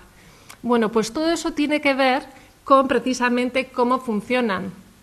Y es que la velocidad en el aprendizaje les viene dada, ¿vale? Digamos que son más eficaces en las áreas que tienen que activar, ¿no?, en el cerebro para resolver tareas. Y así muchas evidencias que se han obtenido a través de este tipo de estudios. Y esto lo que nos lleva a pensar es que no podemos dar la misma respuesta educativa. Tenemos que personalizar la educación del alumnado con altas capacidades si queremos garantizar su bienestar, si queremos evitar el nivel de fracaso escolar tan elevado que tiene este colectivo. Porque si nos asustan las cifras que se producen en el alumnado en general, en el alumnado con altas capacidades duplica esta tasa. Y se estima que un 70% del alumnado con altas capacidades rinde por debajo de sus posibilidades.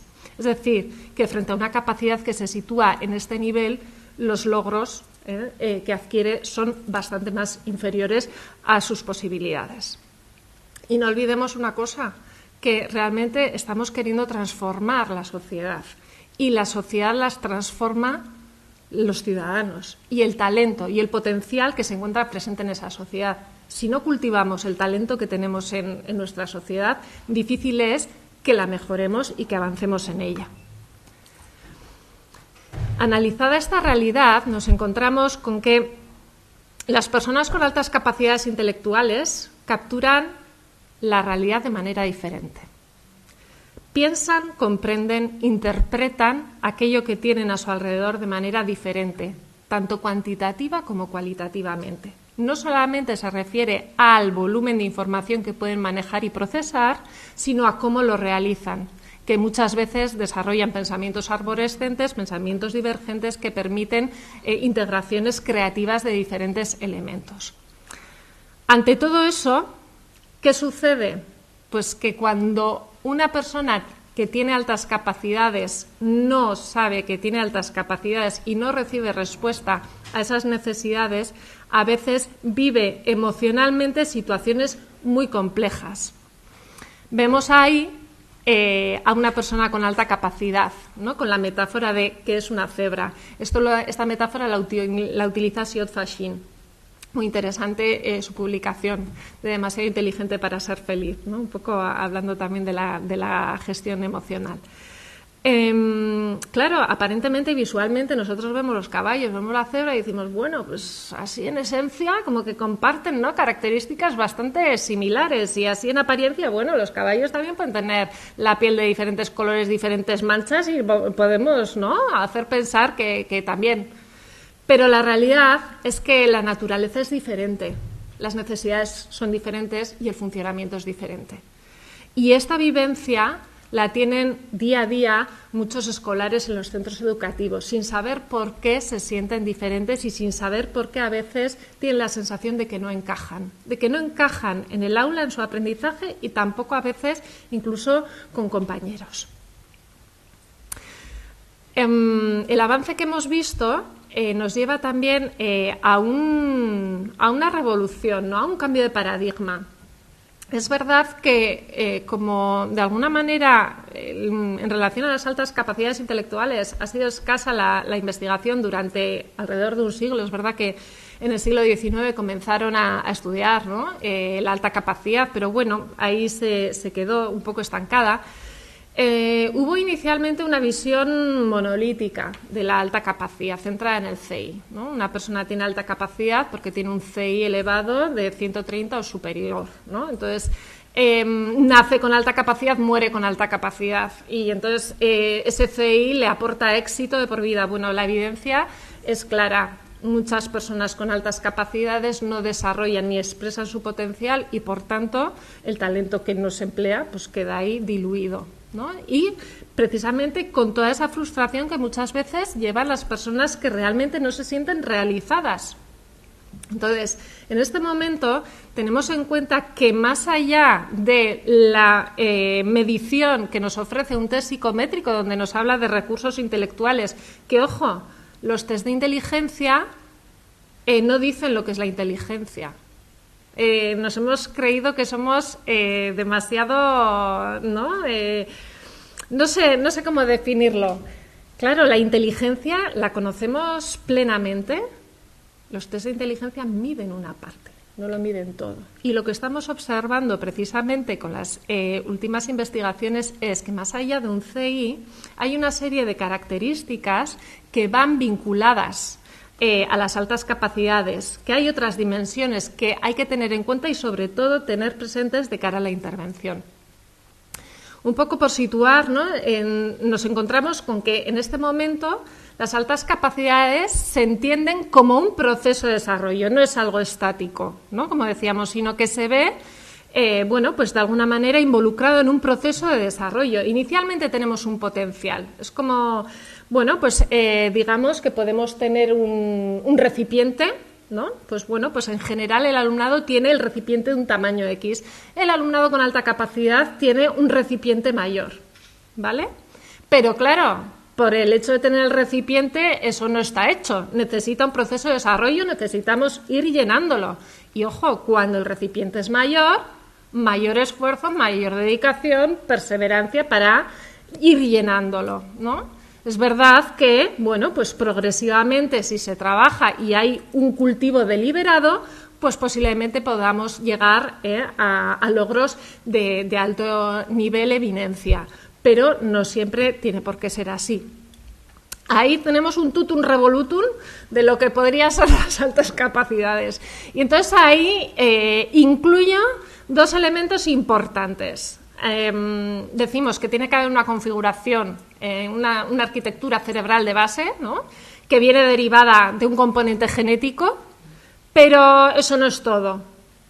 Tiene que haber un ambiente. El ambiente puede condicionar positivamente o puede de alguna manera ejercer como inhibidor. Ahí está el efecto Pigmalión negativo, muchas veces, ¿no? Bueno, pues este alumno es un poco vago, listo es un rato, pero vago otro rato, ¿no? ¿Por qué? Porque está viviendo de las rentas. ¿Pero por qué vive de las rentas? Es un aprendizaje. Claro, al inicio las cosas le resultan sencillas, ágiles, no necesita desarrollar hábitos de trabajo. Cuando las cosas se complican, llega la educación secundaria, universitaria, ¿dónde están esos hábitos? ¿Dónde están esas estrategias? Entonces ahí es que es un vago. Bueno, vamos a ver, ahí es un todo, ¿no? Ahí confluyen muchos elementos. Entonces se produce ahí una epigénesis probabilística, una interacción, ¿no?, en ese proceso. Y podemos tener personas con alta capacidad intelectual que, bueno, pues que realmente ese potencial quede poco optimizado, que llegue a un nivel de competencia media o que realmente pueda llegar a la excelencia. Ahí ya indico, la excelencia se encuentra muy lejos de la vía fácil. Requiere mucho esfuerzo, requiere mucha perseverancia. Y en el contexto actual parece que a veces este hecho tampoco está tan de moda. Aquí, cuando hablamos de excelencia, y para entender esto un poco, a mí me suele resonar bastante, bueno, pues el caso de Rafa Nadal. Rafa Nadal, obviamente, ha llegado a la excelencia. ¿Tenía potencial? Obviamente, tenía potencial. Y tenía características endógenas, que estas se habla mucho, la motivación, la pasión, la persistencia, ojo, todo eso hay que trabajarlo, el coping, es decir, el seguir, el perseverar, a pesar de a veces creer incluso que no es posible alcanzar lo que se tiene delante, ¿no? Todo eso está ahí, pero ojo, necesitaba un contexto. ¿Qué hace un Rafa Nadal si nace en un contexto vulnerable donde no tiene posibilidad de tener esa conexión, ¿no?, con ese ámbito en el que tiene alto potencial? Pues que no llega, ¿no? Entonces, bueno, pues todo esto tenemos que tenerlo en cuenta. Y ahí, efectivamente, la importancia del centro educativo, de la familia, del contexto social, todo ello incide, ¿vale? Bueno, esta era otra metáfora, pero tampoco me quiero exceder. Bien, ¿dónde se encuentra el alumnado con altas capacidades intelectuales? Igual en los centros educativos no los encontramos, pero en una campana de Gauss los tenemos localizados, ¿vale? Entonces, con esto también quiero hacer un par de reflexiones. Normalmente, bueno, en el centro tenemos al alumnado definido normotípico, ¿no?, que tiene características más similares entre ellos, los que comparten características. Entonces, supone casi el 70% de las personas, del alumnado. El sistema educativo tradicionalmente ha venido trabajando y promoviendo propuestas educativas orientadas al alumnado que estaba ahí en el centro, ¿vale? Entonces, de alguna manera, bueno, cuando hablamos rendimiento escolar, ¿cómo va?, ¿no? Pues bueno, pues más o menos las cifras van parejas, ¿no? A la izquierda, ¿quién está? Alumnado con dificultades de aprendizaje, alumnado con discapacidad, ¿vale? Alumnado que estuvo alejado quizás de los objetivos educativos, ¿no?, y de ese derecho, ¿no?, una educación que de alguna manera dé respuesta a sus necesidades y que le promueva, ¿no?, ese logro del bienestar. Pero es verdad que desde que se aprobó la LOGSE se viene trabajando de manera sistemática, insistente. Ha habido una mejora muy importante, tanto cuantitativa como cualitativamente, en la respuesta educativa a este colectivo, y aunque todavía queda mucho camino por recorrer, es verdad que la respuesta educativa a las necesidades educativas especiales, a día de hoy, en el contexto en el que nos situamos, creo que puede considerarse de calidad y satisfactoria. Al tiempo, nos situamos con el alumnado del que estamos hablando, el alumnado con altas capacidades, que se encuentra a la derecha. Este alumnado, bueno, ha estado invisible. Sí que es verdad que en la ley educativa se recogía las necesidades del alumnado con altas capacidades. De hecho, se consideran las necesidades específicas de apoyo educativo que presenta este alumnado. ¿Por qué se considera que tienen necesidades específicas de apoyo educativo? Porque es un colectivo vulnerable, que tiene unas necesidades diferentes a muchos estudiantes y que tienen que ser atendidas, tenidas en cuenta. Pero claro, ¿cómo vamos a dar respuesta? ¿Cómo vamos a promover intervenciones educativas eficaces para ellos si no los encontramos? A mí siempre me viene a la mente, hay veces que visualizo, cuando yo era pequeña había unos dibujos animados que se llamaban Los Diminutos, ¿no? Aquellos no los encontraba nadie porque eran como invisibles para la realidad. Bueno, pues estos son un poco igual que Los Diminutos, no se encuentran. ¿Vale? Entonces ahí están. Y si veis, abajo aparece el nivel de CI. Y en el círculo incluyo más allá de lo que es el 130, ¿no? Ahí hay una franja naranja. ¿Por qué? Porque dentro de las personas que tienen alta capacidad hay perfiles muy diferentes. Hay perfiles armónicos altos, que efectivamente se sitúan lo que tradicionalmente entenderíamos como sobredotación, ¿no? Porque, bueno, pues despuntan en muchos ámbitos, pero hay algunos perfiles que son talentos simples, que pueden ser muy buenos en el ámbito matemático o en el ámbito lingüístico, en el musical, sin tener que destacar en otros ámbitos. Y esos están a veces por debajo del 130, pero no quiere decir que no tengan alta capacidad. Claro que la tienen, lo que pasa es que más específica. Y en ese sentido, o sea, por retomar así algún ejemplo, pues tenemos, ¿no? Que si nos hubiéramos centrado en el CI con una investigación que hizo Cox, ¿no? Donde infería un poco el CI que podían haber tenido estas personas relevantes y eminentes, pues no se hubieran considerado personas con alta capacidad ni Cervantes, ni Haydn, ni Copérnico, ni Lavoisier. O sea, veamos, ¿no? Un poco que efectivamente hay que tener en cuenta otro tipo de características. Y las características que representan, más allá del CI, al alumnado con altas capacidades, son su gran curiosidad por aprender, esas preguntas incesantes, divergentes, a veces que decimos, ¿pero y esto? ¿De dónde ha salido? ¿No? Incluso a veces de una ironía que decimos, pero bueno, ¿está tomando el pelo o en qué anda? ¿No? La elevada concentración, pero ojo, en las áreas de interés. Cuando algo se sale del área de interés, o sea, el nivel de dispersión es monumental, que de hecho hay veces que incluso están llegando diagnósticos de déficit de atención cuando estamos ante una capacidad intelectual. Pero bueno, esto sucede. De intensidad emocional, porque todo es o lo más maravilloso o lo más tremendo. Tiene una amplia sensibilidad con las situaciones de injusticia, con las vulnerabilidades. Están muy atentos y muy sensibles a todo ello. La moralidad la desarrollan antes que otros estudiantes. ¿Por qué? Porque el razonamiento abstracto también surge previamente. Ahí hay una precocidad en el razonamiento abstracto que hace que de repente en edades muy tempranas empiecen a cuestionarse sobre la muerte. Y entonces, de repente, pero ¿y esto en el aula con otros niños? Por favor, que este tema es como complejo en infantil y demás, ¿no? Bueno, pues todo eso sucede. La sociabilidad, muchas veces se piensa que pueden tener dificultades en la socialización. Bueno, esto es un mito que tradicionalmente se visibiliza. ¿Por qué? No, realmente lo que se produce es una disincronía. Su capacidad intelectual, su desarrollo cognitivo va muy avanzado. Entonces esperamos que a nivel social tenga las destrezas también de una persona avanzada, pero es que no deja de ser una niña o un niño de su edad, con sus experiencias vitales concretas. Entonces, claro, ahí se produce una disincronía, ¿no? Tienen capacidad para arriesgarse y voluntad de crecimiento si les habituamos a ello. Si no, entran en un perfeccionismo muchas veces disfuncional, donde reculan hacia atrás, donde precisamente por no estar habituados a afrontar retos, tienen miedos y el nivel de ansiedad que se genera ante nuevas realidades es muy elevado. Tienden a ser muy creativos, autónomos, pero en el pensamiento.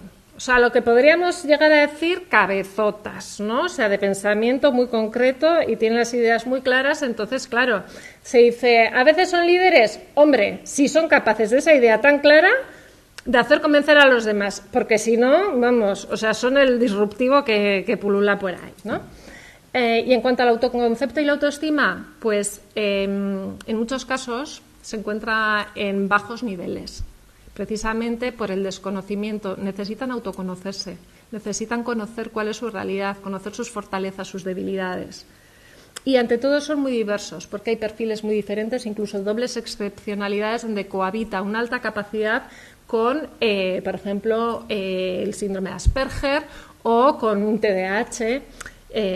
Bueno, entonces hay diferentes realidades. Entonces, con todo esto, es importante reforzar la idea de que se nos ha dado una capacidad, ¿no?, en el alumnado con altas capacidades, pero eso significa que mucho está por hacer. Y si significa que mucho está por hacer, la educación se tiene que remangar, las familias, los centros educativos, trabajar colaborativamente para dar respuesta a las necesidades que este alumnado presenta. En este sentido, decir que esta necesidad no es algo que estamos hablando de ella ya en el 2024. Ya en el 2013 el Comité Económico y Social Europeo redactó un dictamen, Liberar el potencial de los niños y los jóvenes con gran capacidad intelectual dentro de la Unión Europea, y hablaba que, oye, que ya tenemos suficiente evidencia científica sobre esta problemática, sobre esta realidad, y que de lo que se trata es de empezar a andar, de empezar a caminar, de poner en marcha acciones que realmente den respuesta. Y por resumir entre ellas, de lo que hablan es importante, formación inicial y permanente del profesorado. Yo digo, yo estudié magisterio, estudié pedagogía, en ningún momento me hablaron del alumnado con altas capacidades intelectuales. Hice un doctorado y entre las líneas de investigación no se trabajaban estas realidades. Ha estado ausente. Hay que formar al profesorado porque es el que va a estar en el día a día con este alumnado. Necesitamos también procesos de detección, porque ¿cómo voy a trabajar yo con este colectivo si no sé dónde está? Necesito detectarlos y para eso desarrollar herramientas que permitan la detección y luego poner en marcha estrategias de intervención. Y en este sentido, uniendo con lo que ha planteado Arantxa y Nelly, uno de los elementos dentro de esta atención educativa se centra también en la educación emocional y las habilidades sociales. O sea que ahí está, ¿no? Ahí está el tema. En este sentido, desde la Universidad de Deusto venimos trabajando en el apoyo al desarrollo del talento para construir una sociedad mejor desde el 2018, de momento hasta el 2024, y lo que nos quede todo por recorrer, ¿no? ¿En qué nos hemos centrado? En demoler mitos y en intentar construir evidencia, procesos de intervención basados en evidencia, ¿vale? ¿Qué hemos hecho hasta el momento? Bueno, pues el primer paso fue participar en la elaboración del Plan de Atención al Alumnado con Altas Capacidades Intelectuales. En 2018 tuvimos la suerte de que nos tocaran a la puerta para poder colaborar en la elaboración de este plan. Fue un placer porque allí se conformó una mesa muy diversa. Allí trabajaban desde la Inspección Educativa personas del ISEI IBEI, familias. Había también una representante de estudiantes con altas capacidades, universidades, centros educativos, ¿vale? Entonces, bueno, pues era muy diverso.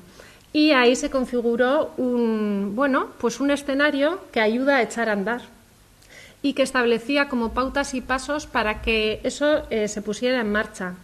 Es verdad que tuvimos la mala suerte de la pandemia, que vino y nos rompió un poco los pasos, porque entre ellos lo que habíamos empezado era a diseñar y validar un protocolo de screening, es decir, que nos permita hacer una detección sistemática.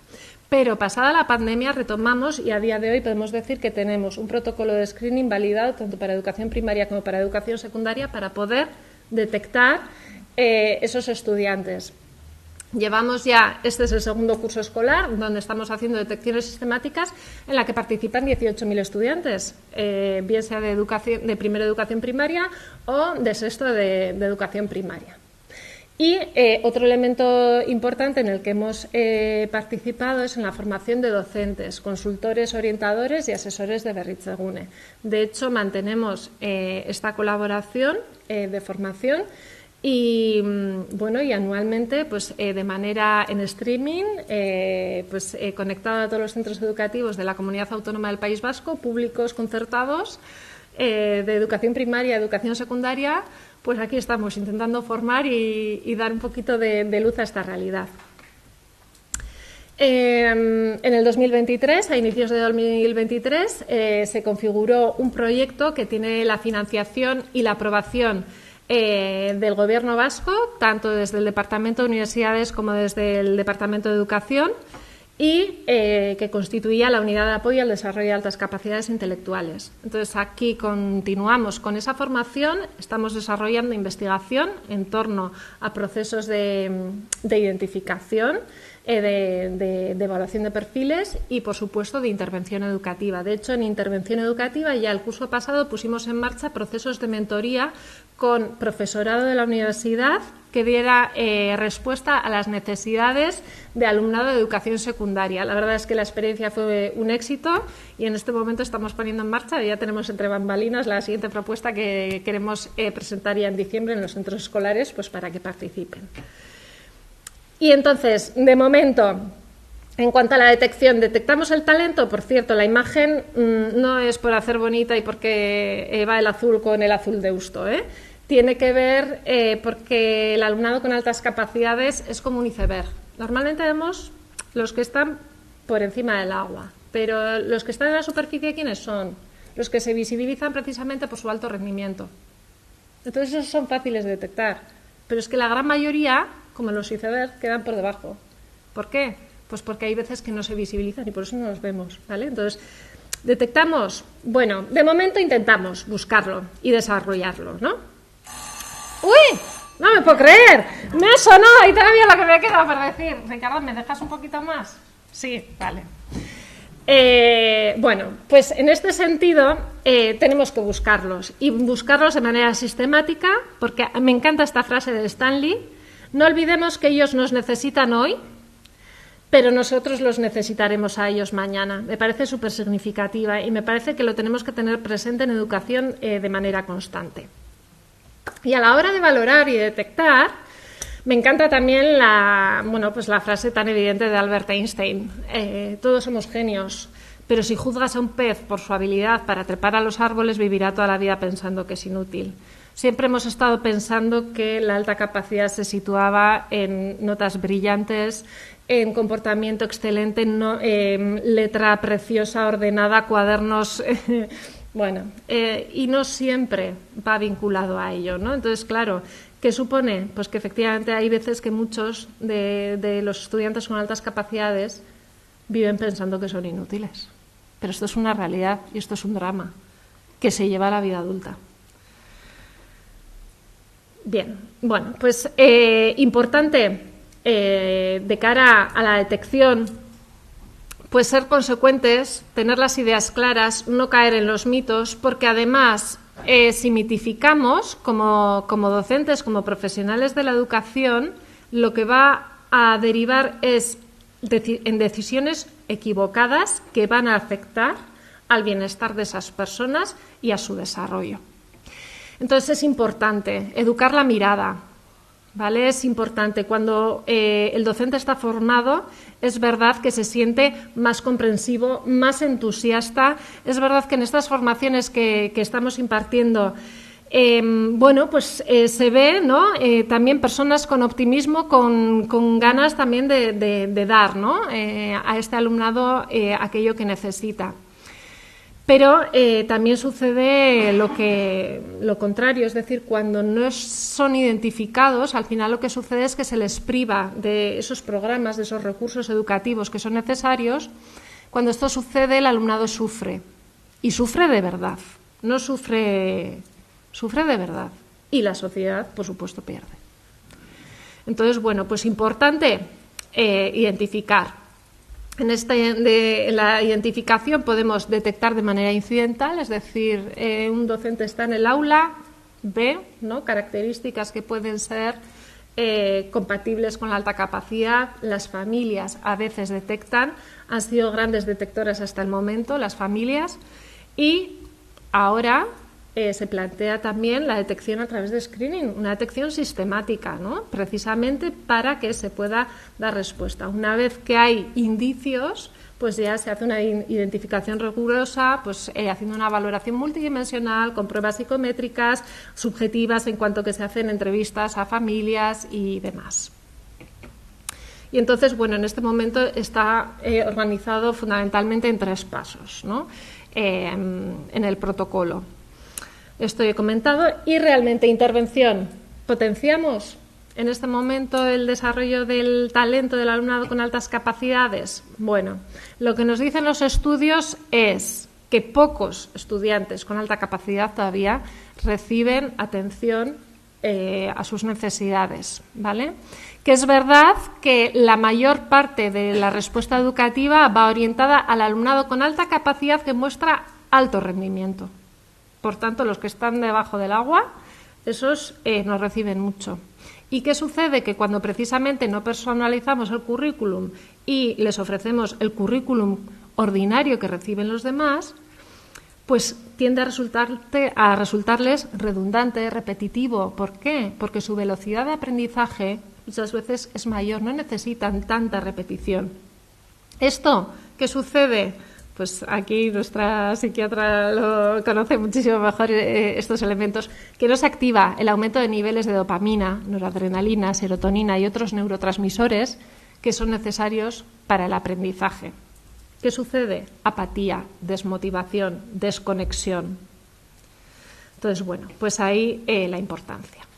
Digamos que el bajo rendimiento se aprende, y que no encontrar dificultades en las edades tempranas realmente es un problema para ellos.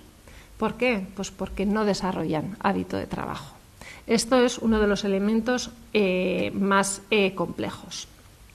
Y decir qué hay detrás de todo esto, cuando ya vemos que el alumnado con alta capacidad no recibe respuesta, incide en el rendimiento y junto a ello pues no es moco de pavo los problemas que pueden acontecer, como depresión, ansiedad, perfeccionismo disfuncional, baja autoestima y demás. Por supuesto, el nivel de autoeficacia es bajo, falta de regulación y demás. Entonces, hay que considerar la importancia del reto. Hay que retarles. Hay que darles aprendizajes que les permitan pues sacar lo que llevan dentro. Necesitan motivación y necesitan desarrollar la sensación de competencia. Me parece muy interesante esta frase de Reis y Renzulli, que dicen: los niños brillantes van a la escuela y nunca se enfrentan a nada que les exija un esfuerzo. Crecen pensando que ser inteligente significa no tener que esforzarse ni trabajar duro. Y esto es lo que se vende. Esto es lo que se vende. O sea, tú eres inteligente si haces las cosas fácil. Cuando por primera vez se enfrentan a algo que les resulta difícil, entonces piensan que después de todo no son tan inteligentes. Y aquí comienza el drama. Entonces, las intervenciones, pues bueno, hay que buscar intervenciones que realmente den respuesta al alumnado, que garanticen su desarrollo y su bienestar. Hay muchas, decir que en muchas también ha habido mucha mitificación, como por ejemplo con la aceleración.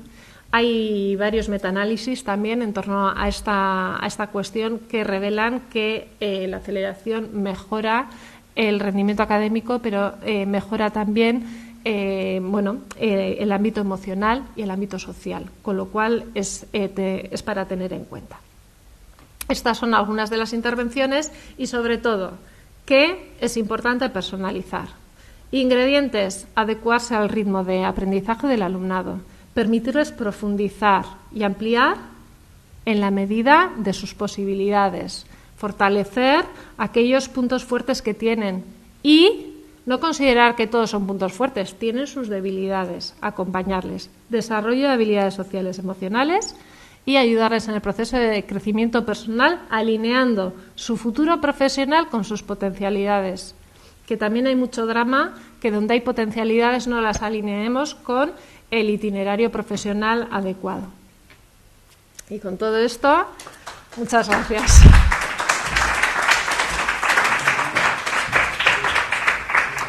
A la mesa. Bueno, Mila esker, Miriam, me da la impresión, después de haberte escuchado, que yo he sido uno de esos niños invisibles que no detectaron a tiempo sus capacidades y sus potencialidades.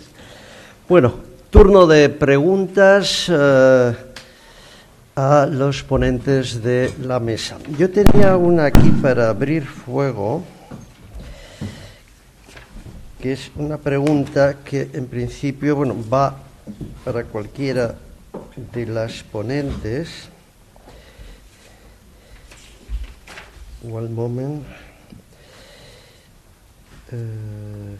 Sí. ¿Qué hay que cambiar, Nelly, en el sistema educativo para avanzar hacia la humanización? ¿Y cuáles son las capacidades necesarias realmente para una vida plena y digna de ser vivida? Vale, sí. Bueno, pues yo creo que ha quedado bastante claro.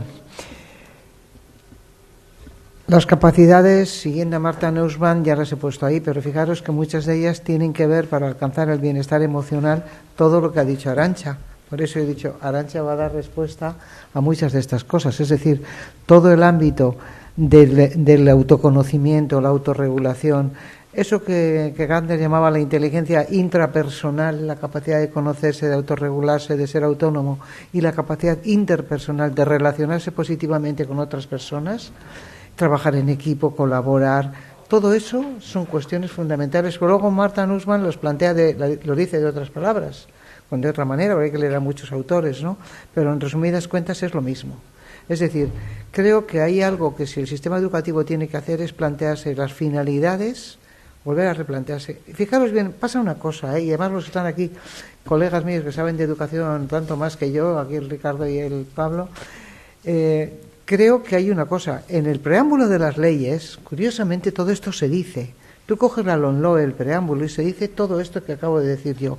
Pero luego hay un salto en el vacío, cuando se llega al currículum y a determinar las cosas, y después de todo eso se difumina, y cuando llega a la práctica se difumina todavía más. ¿Por qué? Porque, como tú has dicho, viene la prensa con el PISA, y entonces se valoran 3 cosas y se olvida uno de todas las demás, cuando resulta que si están bien, como ha dicho Arantxa, si el alumnado está bien, se siente tranquilo, está bien cuidado, tiene va a rendir académicamente mucho más. Pero, sin embargo, solo medimos eso y no medimos las condiciones.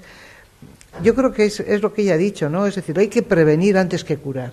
Entonces, mejor es prevenir y hacer una buena educación socioemocional, un autoconocimiento, una autorregulación, todo eso para que yo ahora esto, junto con otras personas, sea capaz de aprender más y mejor. Yo con mis alumnos les preguntaba, ¿qué podemos hacer? A ver, en clase, ¿cómo nos lo montamos para que aprendáis más y mejor? Y entonces ellos y ellas decían, ¿no? Y adolescentes, pues sería bueno, vamos por ahí. ¿Por qué no preguntamos eso en la escuela? ¿Por qué? ¿Cómo aprendemos más y mejor? Siendo conscientes, como tú has dicho, que hay una diversidad de alumnado increíble, con intereses diferentes, por eso hablamos del DUA o hablamos de la atención personalizada, ¿no? Que estamos hablando las 3 de lo mismo. Creo que hay que cambiar, afinar muy bien todo lo que se hace en la escuela a esos preámbulos de las leyes, a lo que de verdad se dice que hay que hacer, que vayamos ahí, que definamos en las escuelas cuál es el perfil de salida de nuestro alumnado, con qué competencias queremos que salgan de la primaria o de la secundaria. Yo suelo poner un ejemplo, es una fábrica de coches, todo el mundo sabe qué coches hace, con qué prestaciones. Pues en la escuela tendríamos que hacer lo mismo. El perfil de salida es: yo fabrico estos coches, este modelo de persona, con estas competencias, con estas capacidades para seguir aprendiendo, que es fundamental, para seguir viviendo, para mantener curiosidad, para seguir pensando y participando y comprometiéndome en la vida de lo que pasa a mi alrededor. Eso es lo que hay que transformar, a poner bien la brújula. Todo lo emocional creo que es fundamental, del autoconocimiento. Bueno, creo que ha quedado bastante demostrado en la transversalidad que existe en la educación. Es decir, aquí estamos sentados, una gran y prestigiosa psiquiatra infantojuvenil, profesora universitaria, otra profesora universitaria y una gran pedagoga con una experiencia dilatadísima. Entonces, educación y salud mental es algo absolutamente necesario. Pero una pregunta que yo quiero lanzar es que estamos poniendo todo el acento y todo el esfuerzo en lo que es la primaria y la secundaria, que creo que es fundamental, porque digamos son los primeros cimientos del desarrollo de las personas. Pero diríamos que todo lo psicoemocional se abandona en lo universitario y los universitarios quedan huérfanos de esto. Y bueno, la doctora Fernández Rivas y yo que estamos lidiando con estudiantes, vemos que hay muchos estudiantes dentro de una carrera como es la de medicina, que es una carrera para la salud, o por lo menos para proporcionar salud o restaurar la salud quebrantada de los ciudadanos, y vemos que muchos alumnos nuestros, incluso personas que han llegado a la facultad como llegan ahora con unas notas de corte altísimas, luego resulta que no tienen esos rendimientos o tienen unos sufrimientos personales y no se les ayuda más que en las consultas. Es decir, no hay en las facultades, en la universidad, diríamos, una infraestructura psicopedagógica y de salud para atender a estos pacientes. Yo he tenido en las aulas a psicóticos ahí delante, y tú habrás tenido experiencia, y que siguen repitiendo curso, y ahí se quedan. O personas con anorexia nerviosa o trastornos de la alimentación, de la cual Arantxa es una gran experta, y ahí siguen. Es decir, que yo no sé si la universidad en sí misma tiene, diríamos, una infraestructura para atender esta diversidad patológica que existe en las aulas. Y ponemos el acento en la primaria y en la secundaria, me parece estupendo, pero estamos un poco huérfanos, diríamos, en el estamento universitario, ¿no? A ver, ya creo que solo te cojo un segundito. Me parece que hay que empezar en infantil, en primaria, en secundaria. O sea, la educación tiene que venir desde el fundamento de la persona, ¿no? Lo mismo que en las familias, ¿no? En las familias no empezamos a educar a nuestros hijos a los 18 y a los 20, ¿no? Ahí todo. Y estoy contigo que la universidad está vieja. En el modo de enseñar sigue siendo memorístico. Es memorístico, ¿verdad? Y ahí, por supuesto, ¿no? Que ese es el otro reto para la universidad, sí. Bueno, yo como miembro de una universidad, yo sí que quiero comentar, por lo menos en la Universidad de Deusto sí que tenemos establecido un departamento de orientación, ¿no? Y ese departamento de orientación recoge las necesidades del alumnado a lo largo de su tránsito por la universidad. En ese sentido, todo estudiante cuando llega a la universidad tiene un tutor académico que se le asigna y que lo tiene presente para hacer todas aquellas consultas y mantener un seguimiento estrecho en relación al ámbito personal, académico, como orientación profesional. Y de hecho, cuando desde las tutorías detectamos algún tipo de necesidad, sí que es verdad que incluso les ofrecemos el recurso de Deusto-Psych de manera gratuita para el alumnado. O sea que en ese sentido, sí. Lo que pasa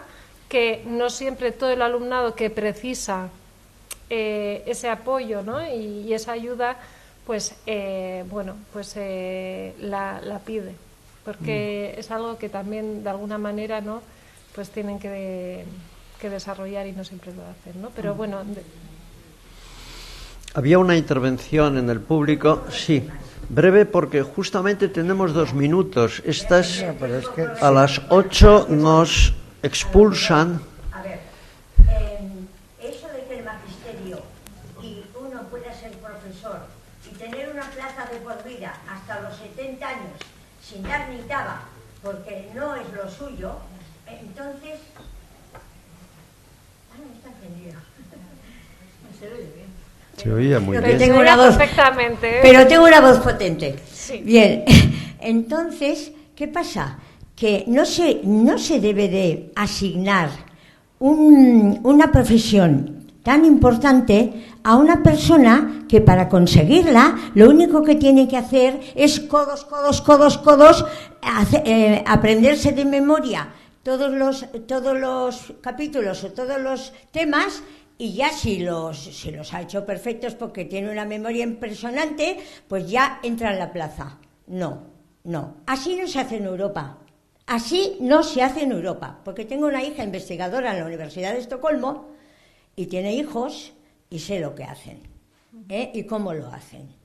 Para empezar ya desde la familia, ya con pues 1 año y medio o 2, hay que enseñarles a fracasar a esos niños. No todo porque es un niño, aunque lo haga mal, pobrecito, no sé qué, no. Hay que formar ya su mente de que puede fracasar, siempre con la ayuda de la madre o el padre que en ese momento le quiere quitar, por ejemplo, pues un cuchillito, aunque sea pequeño, y tiene un lloro de 3 pares de narices, teniéndolos cerca de él y enseñándole por qué no, y acariciándole para que se dé cuenta que no es que le han rechazado, sino que es por algo especial. Entonces, eso aquí no se hace. Eso me lo han enseñado mis hijas de la educación de Suecia, de sus hijos, que hay que enseñarles a trabajar. Y yo digo, pues claro, es que tenemos una pedagogía y una manera de asignar puestos de trabajo de profesores cuando no están preparados. Pero no están preparados porque no está preparada la universidad ni está preparada el acceso.